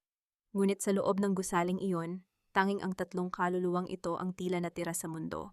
Wala nang lalapit! Ang sigaw ni Victor, habang ang kanyang kabilang kamay ay may kinuhang isang maliit na bagay mula sa kanyang bulsa. Isang lighter. Isang hakbang pa, Rafael, at sisiguraduhin kong magliliyab ang lugar na ito. Magsasama-sama tayong lahat sa abo, napatigil ang lahat. Ang katahimikan ay naging kasing talim ng isang punyal. Ang bawat hininga ay tila isang panganib. Nakita ni Isabela ang liwanag ng apoy sa mata ni Victor, ang liwanag ng isang taong tuluyan nang nawala sa kanyang sarili. Ang cliffhanger ay bumalot sa buong hangar, nang dahan-dahang ilapit ni Victor ang apoy sa tumutulong likido mula sa isa sa mga drum, habang ang kanyang kutsilyo ay nananatili sa leeg ni Isabela. Tumingin si Rafael sa paligid, naghahanap ng anumang paraan, habang ang panganib ay mas mabilis nang dumarating kaysa sa kanyang susunod na tibok ng puso. Huling pagkakataon, Rafael, bulong ni Victor. Ang kanyang boses ay tila isang huling hiling bago ang pagbagsak. Sino ang ililigtas mo? Ang sarili mo? O ang babaeng pumatay sa dangal ng pamilya mo? Saksi ang langit, Rafael, na ang huling hininga ng babaeng minahal mo ay magiging abo na lamang sa harap ng iyong mga mata. Ang boses ni Victor ay tila isang sumpa na binitiwan sa gitna ng isang libingan.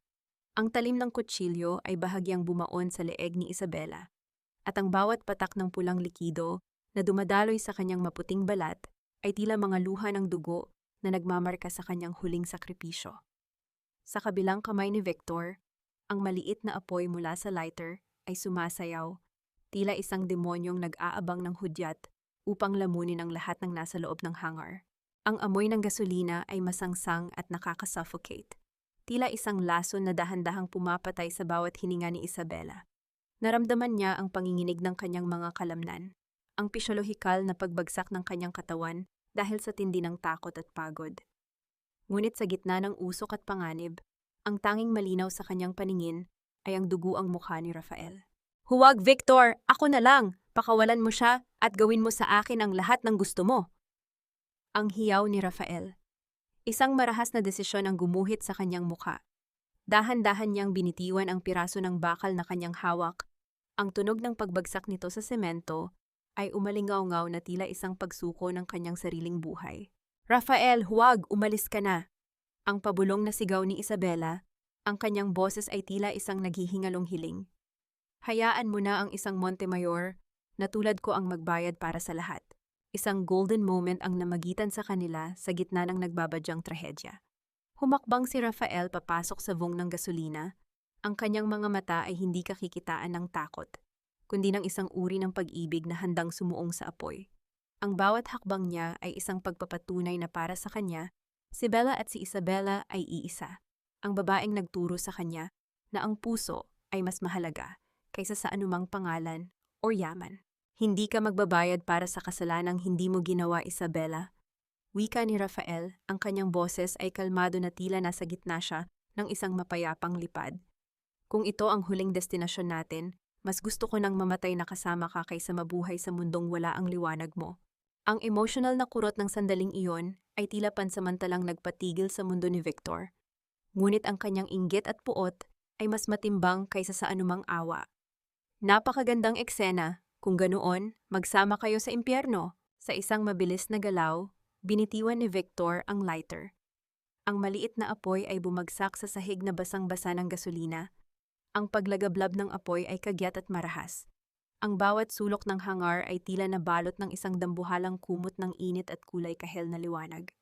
Ang tunog ng paglamon ng apoy sa mga tuyong gamit at gasolina ay tila isang dagundong ng nagngangalit na dagat. Sa gitna ng kaguluhan, sinamantala ni Isabela ang pagkakataon. Kinagat niya ng buong lakas ang kamay ni Victor na nakahawak sa kanya. Sa sobrang gulat at sakit, napabitaw ang kontrabida.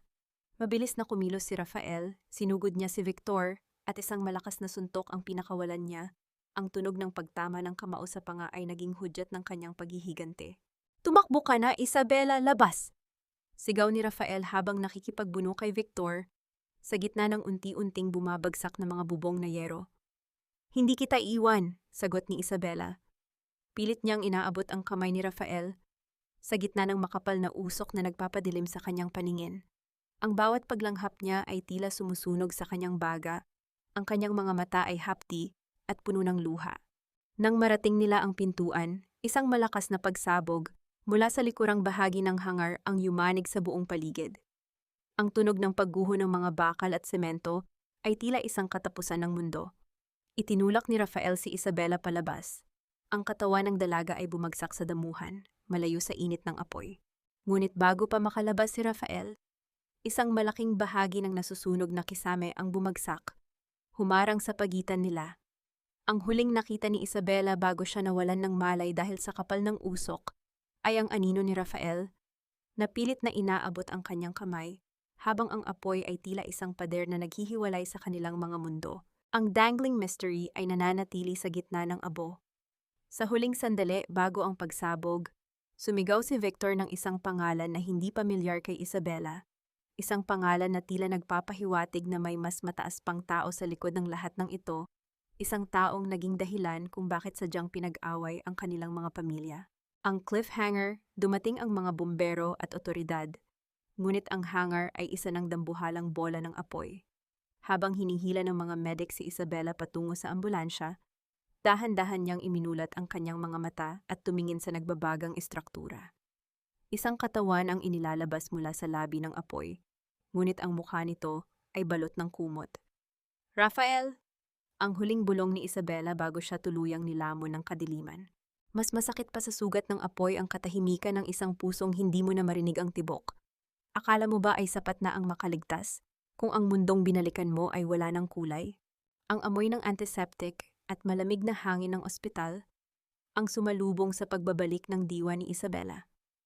Ang bawat pagkurap ng kanyang mga mata ay tila isang paghila ng matatalim na karayom, at ang puting kisame sa itaas ay tila isang dambuhalang bigat na handang dumiin sa kanya. Naramdaman niya ang hapdi ng mga benda sa kanyang braso at ang panunuyo ng kanyang lalamunan na tila puno ng alikabok at abo. Ngunit hindi ang sariling sakit ang nagpabilis sa tibok ng kanyang puso. Ang huling imahe ng naglalagablab na hangar at ang anino ni Rafael sa gitna ng apoy ang bumalik sa kanya ng 100 beses na mas tindi. Rafael, ang pabulong na hiyaw ni Isabela, ang kanyang boses ay tila isang naghihingalong kaluluwa. Gising ka na pala, Isabela Montemayor. Ang boses na yon ay hindi puno ng pag-aalala. Ito ay puno ng lason. Lumingon si Isabela at nakita si Cynthia na nakatayo sa tabi ng bintana. Ang mga mata nito ay mapula sa galit, at ang bawat salitang binitiwan nito ay tila isang sampal sa naghihinagpis na dalaga. Masaya ka na ba? Nakuha mo na ang gusto mo, di ba? Pagpapatuloy ni Cynthia habang lumalapit sa kama ni Isabela. Dahil sa'yo, dahil sa sumpa ng pangalan mo, wala na kaming bahay. Wala na ang kaisa-isang lalaking nagtatanggol sa amin. Bakit ka pa nabuhay? Sana ikaw na lang ang naging abo sa hangar na yun. Nasaan si Rafael? Sabihin mo sa akin, nasaan siya? Pakiusap ni Isabela.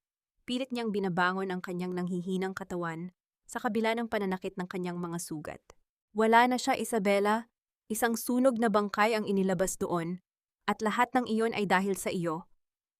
Ang sigaw ni Cynthia, ang kanyang boses ay yumanig sa loob ng silid. Pumasok ka sa buhay namin bilang isang anghel, pero ikaw pala ang magdadala sa amin sa impyerno. Gaslighting mo kaming lahat.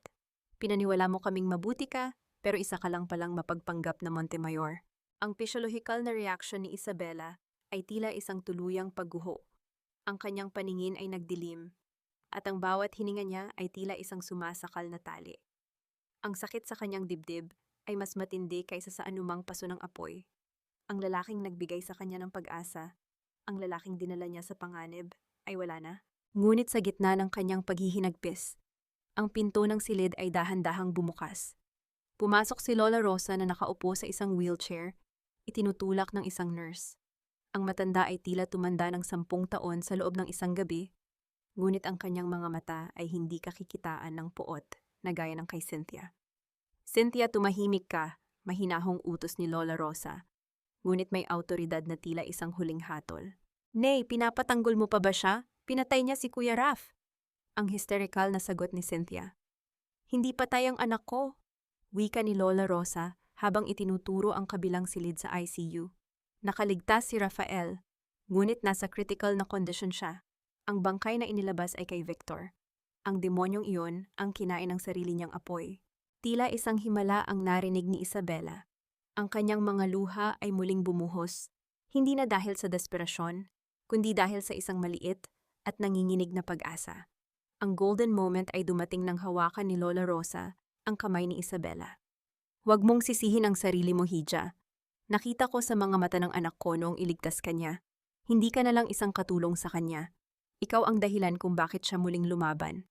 Ano man ang apelyido mo, ikaw ang Bella na nagligtas sa akin. Naramdaman ni Isabela ang bigat ng utang na loob sa kanyang puso. Ang pagpapatawad ni Lola Rosa ay mas masakit kaysa sa galit ni Cynthia. Paano niya masusuklian ang kabutihang ito matapos ang lahat ng gulo? Lola, pangako po, gagawin ko ang lahat para kay Rafael. Bulong ni Isabela, ang kanyang mga daliri ay humigpit sa kamay ng matanda. Ngunit ang dangling mystery ay muling lumitaw. Isang lalaking nakasuit ang pumasok sa silid at nagpakilala bilang abogado ng mga Montemayor. Lumapit siya kay Isabela at bumulong, Ma'am Isabela, may liham na iniwan ng iyong ama bago siya mamatay. Isang liham na hindi para sa inyo, kundi para kay Captain Alonso. At sa loob ng liham na iyon, may nakasulat na isang lihim na magpapabago sa tingin nyo sa buong pamilya Montemayor. Hindi nyo pa alam ang buong katotohanan tungkol sa kung bakit kayo pinagtagpo. Ang cliffhanger. Habang nakatitig si Isabela sa selyadong liham, isang monitor mula sa kabilang silid, ang silid ni Rafael, ang biglang naglabas ng isang mahaba at tuloy-tuloy na tunog. Ang mga nurse at doktor ay mabilis na nagtakbuhan patungo roon. Rafael! Ang tili ni Isabela habang pilit siyang bumababa sa kama, ang kanyang mga benda ay nagsisimulang mabahiran ng bagong dugo. Ang tunog ng kamatayan ay hindi isang sigaw, kundi isang mahaba at matalim na guhit ng kawalan na pumuputol sa huling hibla ng iyong pag-asa. Ang bawat pintig ng puso ni Isabela ay tila tumigil kasabay ng nakakangilong tunog na nanggagaling sa silid ni Rafael. Sa gitna ng puting pasilyo ng ospital, Ang oras ay tila naging semento, mabigat, malamig, at hindi gumagalaw. Binaliwala ni Isabela ang hapdi ng kanyang mga sugat at ang babala ng mga nurse. Gamit ang kanyang nanginginig na mga kamay, pilit niyang itinulak ang sarili patungo sa salamin ng ICU. Sa loob, nakita niya ang mabilis at tila mekanikal na galaw ng mga doktor. Ang bawat lundag ng katawan ni Rafael sa tuwing ginagamitan ito ng kagamitang nagbibigay ng kuryente sa dibdib ay tila isang palakol na tumatama sa kaluluwa ni Isabela. Ang kanyang physiological na reaksyon ay hindi na mapigilan. Ang kanyang paningin ay nagdilim, ang kanyang tuhod ay tuluyang bumigay, at napasandal siya sa malamig na pader habang ang kanyang paghinga ay naging maikli at bitin. "Wag ngayon, Rafael. Wag mo akong iiwan nang hindi ko nasasabi ang lahat." Pabulong na pagsusumamo ni Isabela, ang kanyang noo ay nakadiit sa malamig na salamin. Sa gitna ng kaguluhang ito, ang nanginginig niyang kamay ay nakakapit pa rin sa selyadong liham na ibinigay ng abogado. Sa ilalim ng malabong liwanag ng pasilyo, dahan-dahan niyang binuksan ang sobre. Ang sulat kamay ng kanyang ama ay tila mga aninong nagsasalita mula sa kabilang buhay. Kay Captain Alonso, simula ng liham. "Alam ko ang ginawa ni Victor. Alam ko ang sabotahe. Ngunit huli na nang malaman ko ang lahat. Binantaan ni Victor ang buhay ng iyong anak na si Rafael at ng iyong asawa kung hindi ako mananahimik. Ang aking pananahimik ay hindi dahil sa takot para sa aking kumpanya, kundi dahil sa takot para sa iyong pamilya. Itinago ko ang ebidensya sa ilalim ng pangalan mo, umaasa na balang araw, ang iyong anak ang makakatagpo nito at mabibigyan tayo ng katarungan." Napasinghap si Isabela. Ang bigat ng utang na loob na iniwan ng kanyang ama ay 100 beses na mas matindi kaysa sa inakala niya. Ang kanyang ama ay hindi naging kaaway, siya ay naging isang lihim na kalasag na nagsakripisyo ng sariling dangal upang hindi mapahamak ang pamilya ni Rafael. Ang mitya ng galit ni Rafael sa mga Montemayor ay binuo sa isang maling akala na pilit na itinanim ni Victor. Isang golden moment ang namagitan sa gitna ng pait nang biglang tumigil ang mahabang tunog ng monitor sa loob ng silid. Ang matalim na guhit ay muling naging mga bundok ng buhay. Bumalik ang tibok ng puso ni Rafael. Napasandal si Isabela sa pader. Ang kanyang mga luha ay muling dumaloy. Hindi na dahil sa takot, kundi dahil sa pasasalamat. Ang kanyang katawan na tila kanina ay wala ng buhay, ay muling nakaramdam ng init. Makalipas ang ilang oras, pinayagan si Isabela na pumasok sa silid. Ang amoy ng gamot at ang tunog ng makinang tumutulong sa paghinga ni Rafael ang tanging maririnig. Umupo si Isabela sa tabi ng higaan at hinawakan ang kamay ng lalaki. Ang mga daliri ni Rafael ay malamig, ngunit ang bawat mahinang tibok ng pulso nito sa ilalim ng balat ay tila isang awit ng tagumpay. "Rafael, gising na please," bulong ni Isabela, ang kanyang mukha ay malapit sa tenga ng lalaki. "Dala ko na ang katotohanan. Hindi tayo magkaaway. Ang mga tatay natin, magkaibigan sila hanggang sa huli." Dahan-dahang gumalaw ang mga talukap ng mata ni Rafael. Ang bawat pagkurap niya ay tila isang mabigat na paghila mula sa kailaliman ng dilim. Nang tuluyan niyang maidilat ang kanyang mga mata, ang unang nakita niya ay ang mukha ni Isabela, ang mukha ni Bella na puno ng luha at pag-aalala. "Bella?" Ang mahinang boses ni Rafael ay tila isang kalansing ng basag na kristal. "Nandito ako, Rafael. Nandito na ang Bella mo." Sagot ni Isabela. Ang kanyang puso ay nag-uumapaw sa kaligayahan. Ngunit ang cliffhanger ay dumating nang dahan-dahang bawiin ni Rafael ang kanyang kamay mula sa pagkakahawak ni Isabela. Ang kanyang mga mata, na dati ay puno ng pagmamahal sa gitna ng hangar, ay biglang napalitan ng isang malalim na pait at takot. Hindi ikaw si Bella." Wika ni Rafael, ang bawat salita ay may dalang talim na humihiwa sa katahimikan. "Naalala ko na ang lahat bago ako nawalan ng malay. Ikaw si Isabela Montemayor, ang babaeng ginamit ang kahinaan ko para paglaruan ang buhay namin. Lumayo ka sa akin, ayaw na kitang makita." Ang bawat salita ni Rafael ay tila isang panibagong pagsabog na mas masakit pa kaysa sa nangyari sa hangar. Naiwan si Isabela na nakatayo. Ang liham ng katotohanan ay hawak-hawak pa rin niya, habang ang lalaking inalay niya ng buhay ay tinitingnan siya na tila siya ang pinakamasamang kaaway sa mundo. Ang dangling mystery, sa labas ng pinto, nakatayo ang abogado ni Victor na hindi pa rin umaalis. May hawak siyang isa pang dokumento.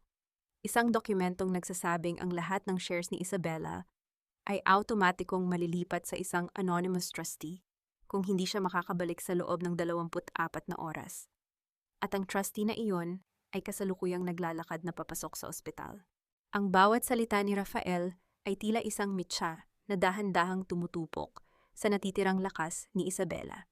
Nanatili siyang nakatayo sa tabi ng pintuan ng ICU, ang kanyang mga kamay ay mahigpit na nakakapit sa liham ng kanyang ama na tila ito ang kanyang tanging salbabida sa gitna ng nagngangalit na dagat.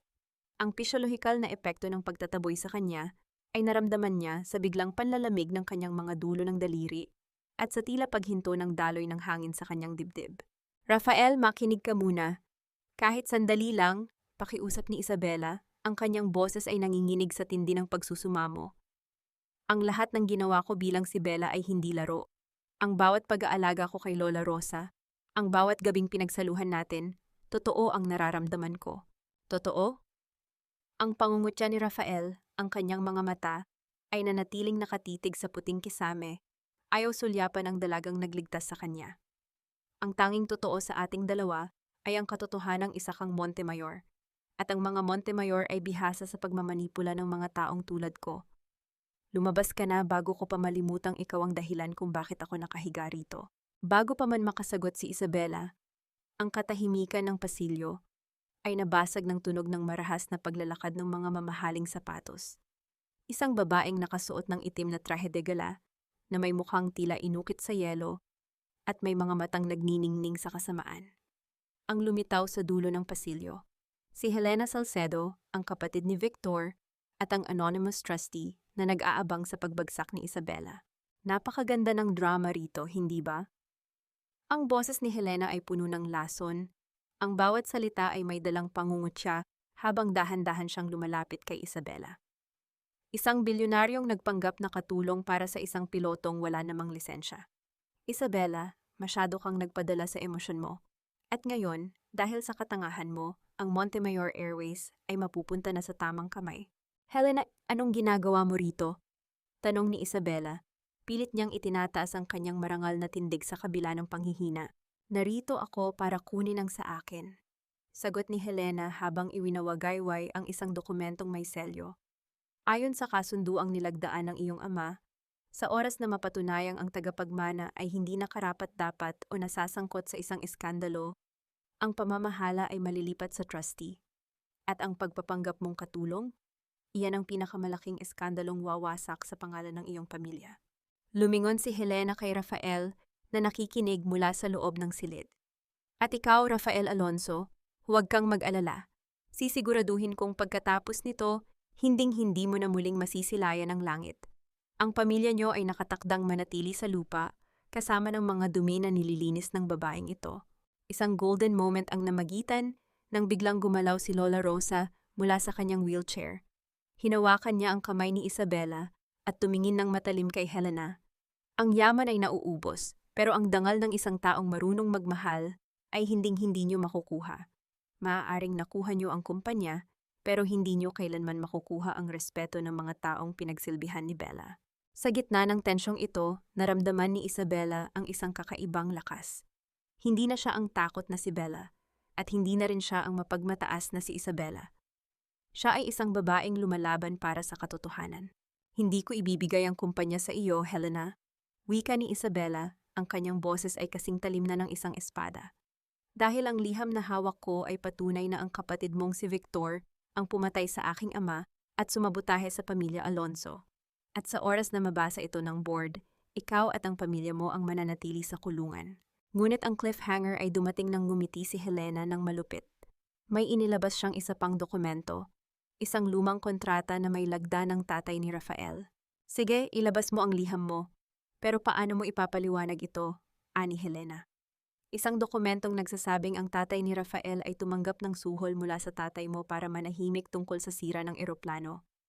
Kung ilalabas mo ang katotohanan, sisirain mo rin ang huling natitirang dangal ng tatay ni Rafael.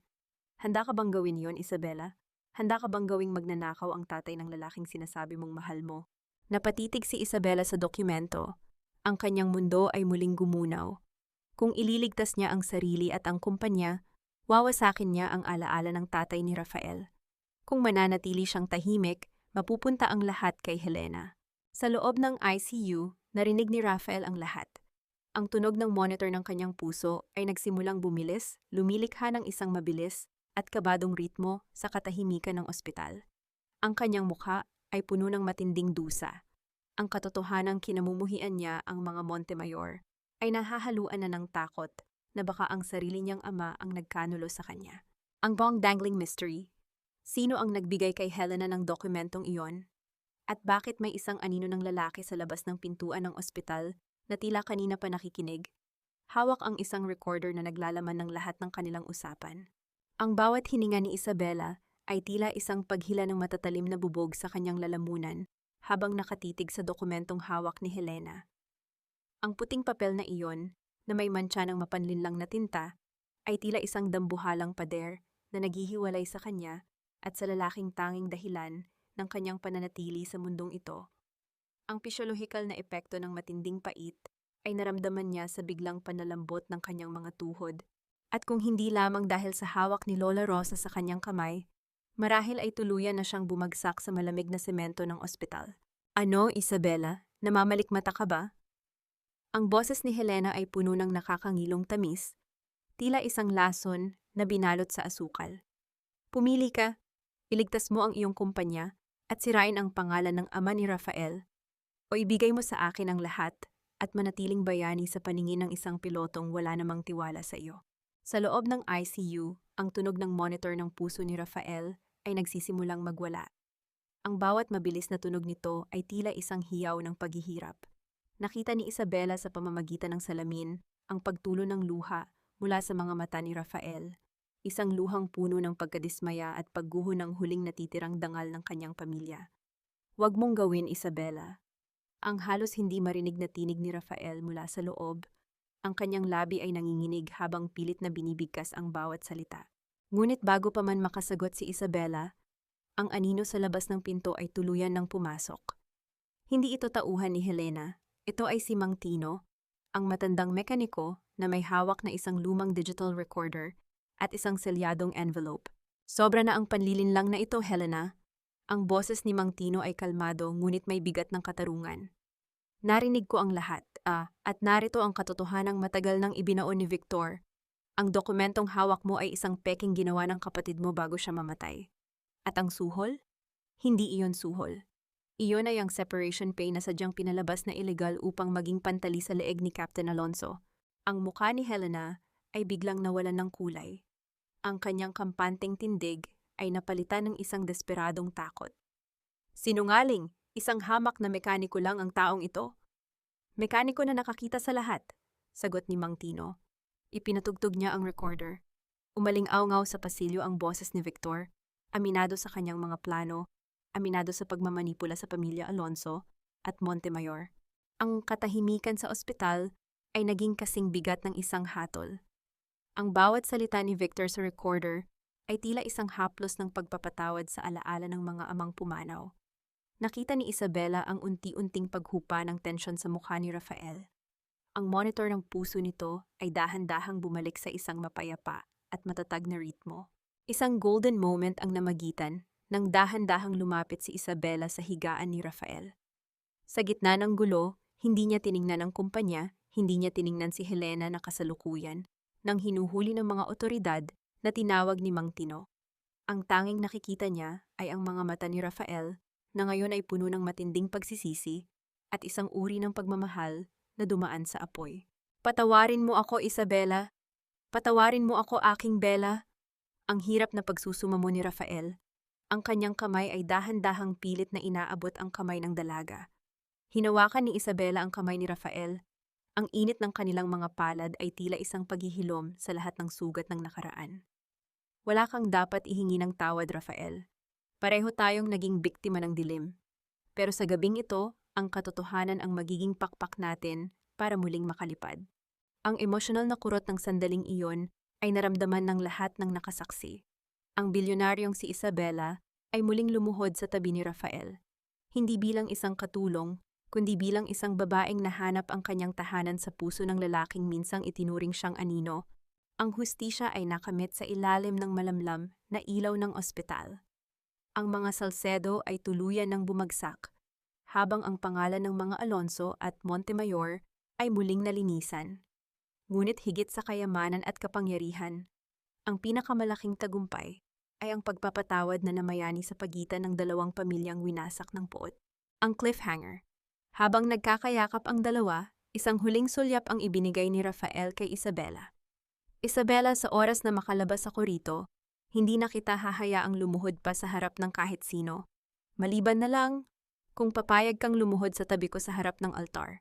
Ang dangling mystery, sa gitna ng saya, isang nurse ang pumasok at may ibinigay na isang maliit na susi kay Isabela. Ipinapabigay po ng iyong ama, ma'am. Nakatago po ito sa lihim na vault sa hangar. Ito raw po ang huling regalo niya para sa inyo at para sa anak ni Captain Alonso. Ano ang itinatago ng susing iyon? Isang bagong simula o isang lihim na hindi pa rin natatapos? Ang sikat ng umaga ay banayad na humahaplos sa mga dahon ng puno ng mangga sa bakuran ng mga Alonso. Hindi na ito ang bakurang puno ng alikabok at kalawang. Ngayon, ang bawat sulok ay malinis, maayos, at puno ng mga halamang namumukadkad. Tila nakikiramay sa katahimikang naghahari sa paligid. Ang amoy ng sariwang kape at mainit na pandesal ay humahalo sa simoy ng hangin, isang pamilyar na halimuyak na nagpapabalik sa mga alaalang puno ng pait. Ngunit ngayon ay may kasama ng tamis ng pag-asa. Nakatayo si Isabela sa beranda, nakasuot ng isang simpleng puting bestido na sumasabay sa banayad na pag-ihip ng hangin. Wala na ang mamahaling alahas at ang mapagmataas na tindig ng isang bilyonaryang Montemayor. Ang kanyang mga mata, na dati ay puno ng paghihiganti at lihim, ngayon ay nagniningning sa isang uri ng kapayapaang matagal niyang hinanap. Dahan-dahan niyang inilabas mula sa kanyang bulsa ang maliit na susi na ibinigay ng nurse sa ospital. Nilapitan niya ang isang lumang kahon na gawa sa nara na nakalagay sa ibabaw ng lamesa. Isang kahon na natagpuan nila sa lihim na vault ng kanyang ama sa hangar.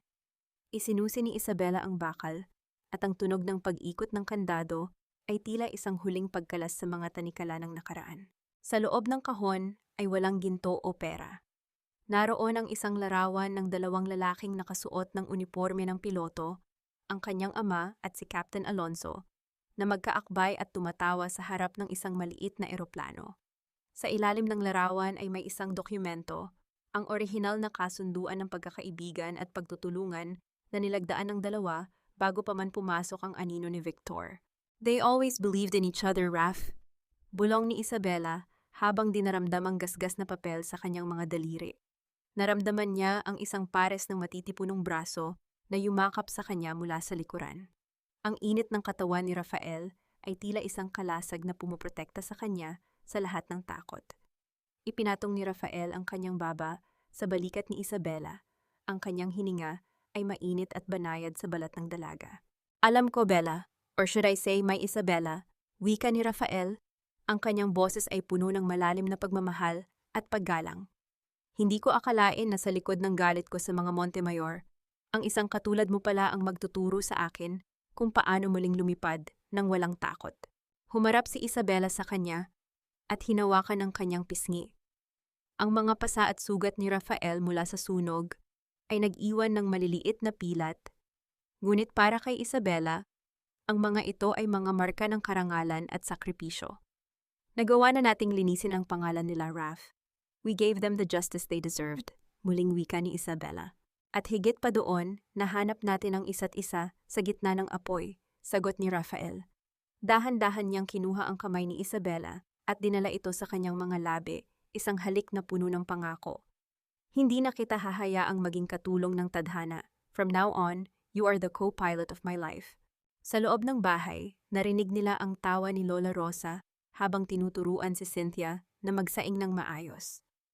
Ang utang na loob ni Cynthia sa pamilya ay muling nabuo. Hindi dahil sa pera, kundi dahil sa pagkakataong ibinigay ni Isabela upang magbago at maging isang mas mabuting tao. Wala na ang puot, wala na ang inggit. Meron lamang isang pamilyang binuo ng pagpapatawad. Bago matapos ang umaga, sabay na tumingin ang dalawa sa malawak na asul na langit. Isang eroplano ang dahan-dahang lumilipad sa kaitaasan. Lumilikha ng isang puting guhit sa gitna ng kawalan. Alam ni Isabela na sa bawat paglipad, ang kanyang ama at si Captain Alonso ay nakangiti, pinagmamasdan ang bunga ng kanilang pagkakaibigan na muling nabuhay sa pag-ibig ni na Rafael at Isabela. Ang pag-ibig, tulad ng katotohanan, ay kailangang dumaan sa apoy upang maging dalisay. At sa dulo ng lahat ng pagdurusa, ang pinakamalaking tagumpay ay hindi ang paghihiganti, kundi ang lakas na bumitaw sa pait at yakapin ang isang bukas na puno ng pag-asa.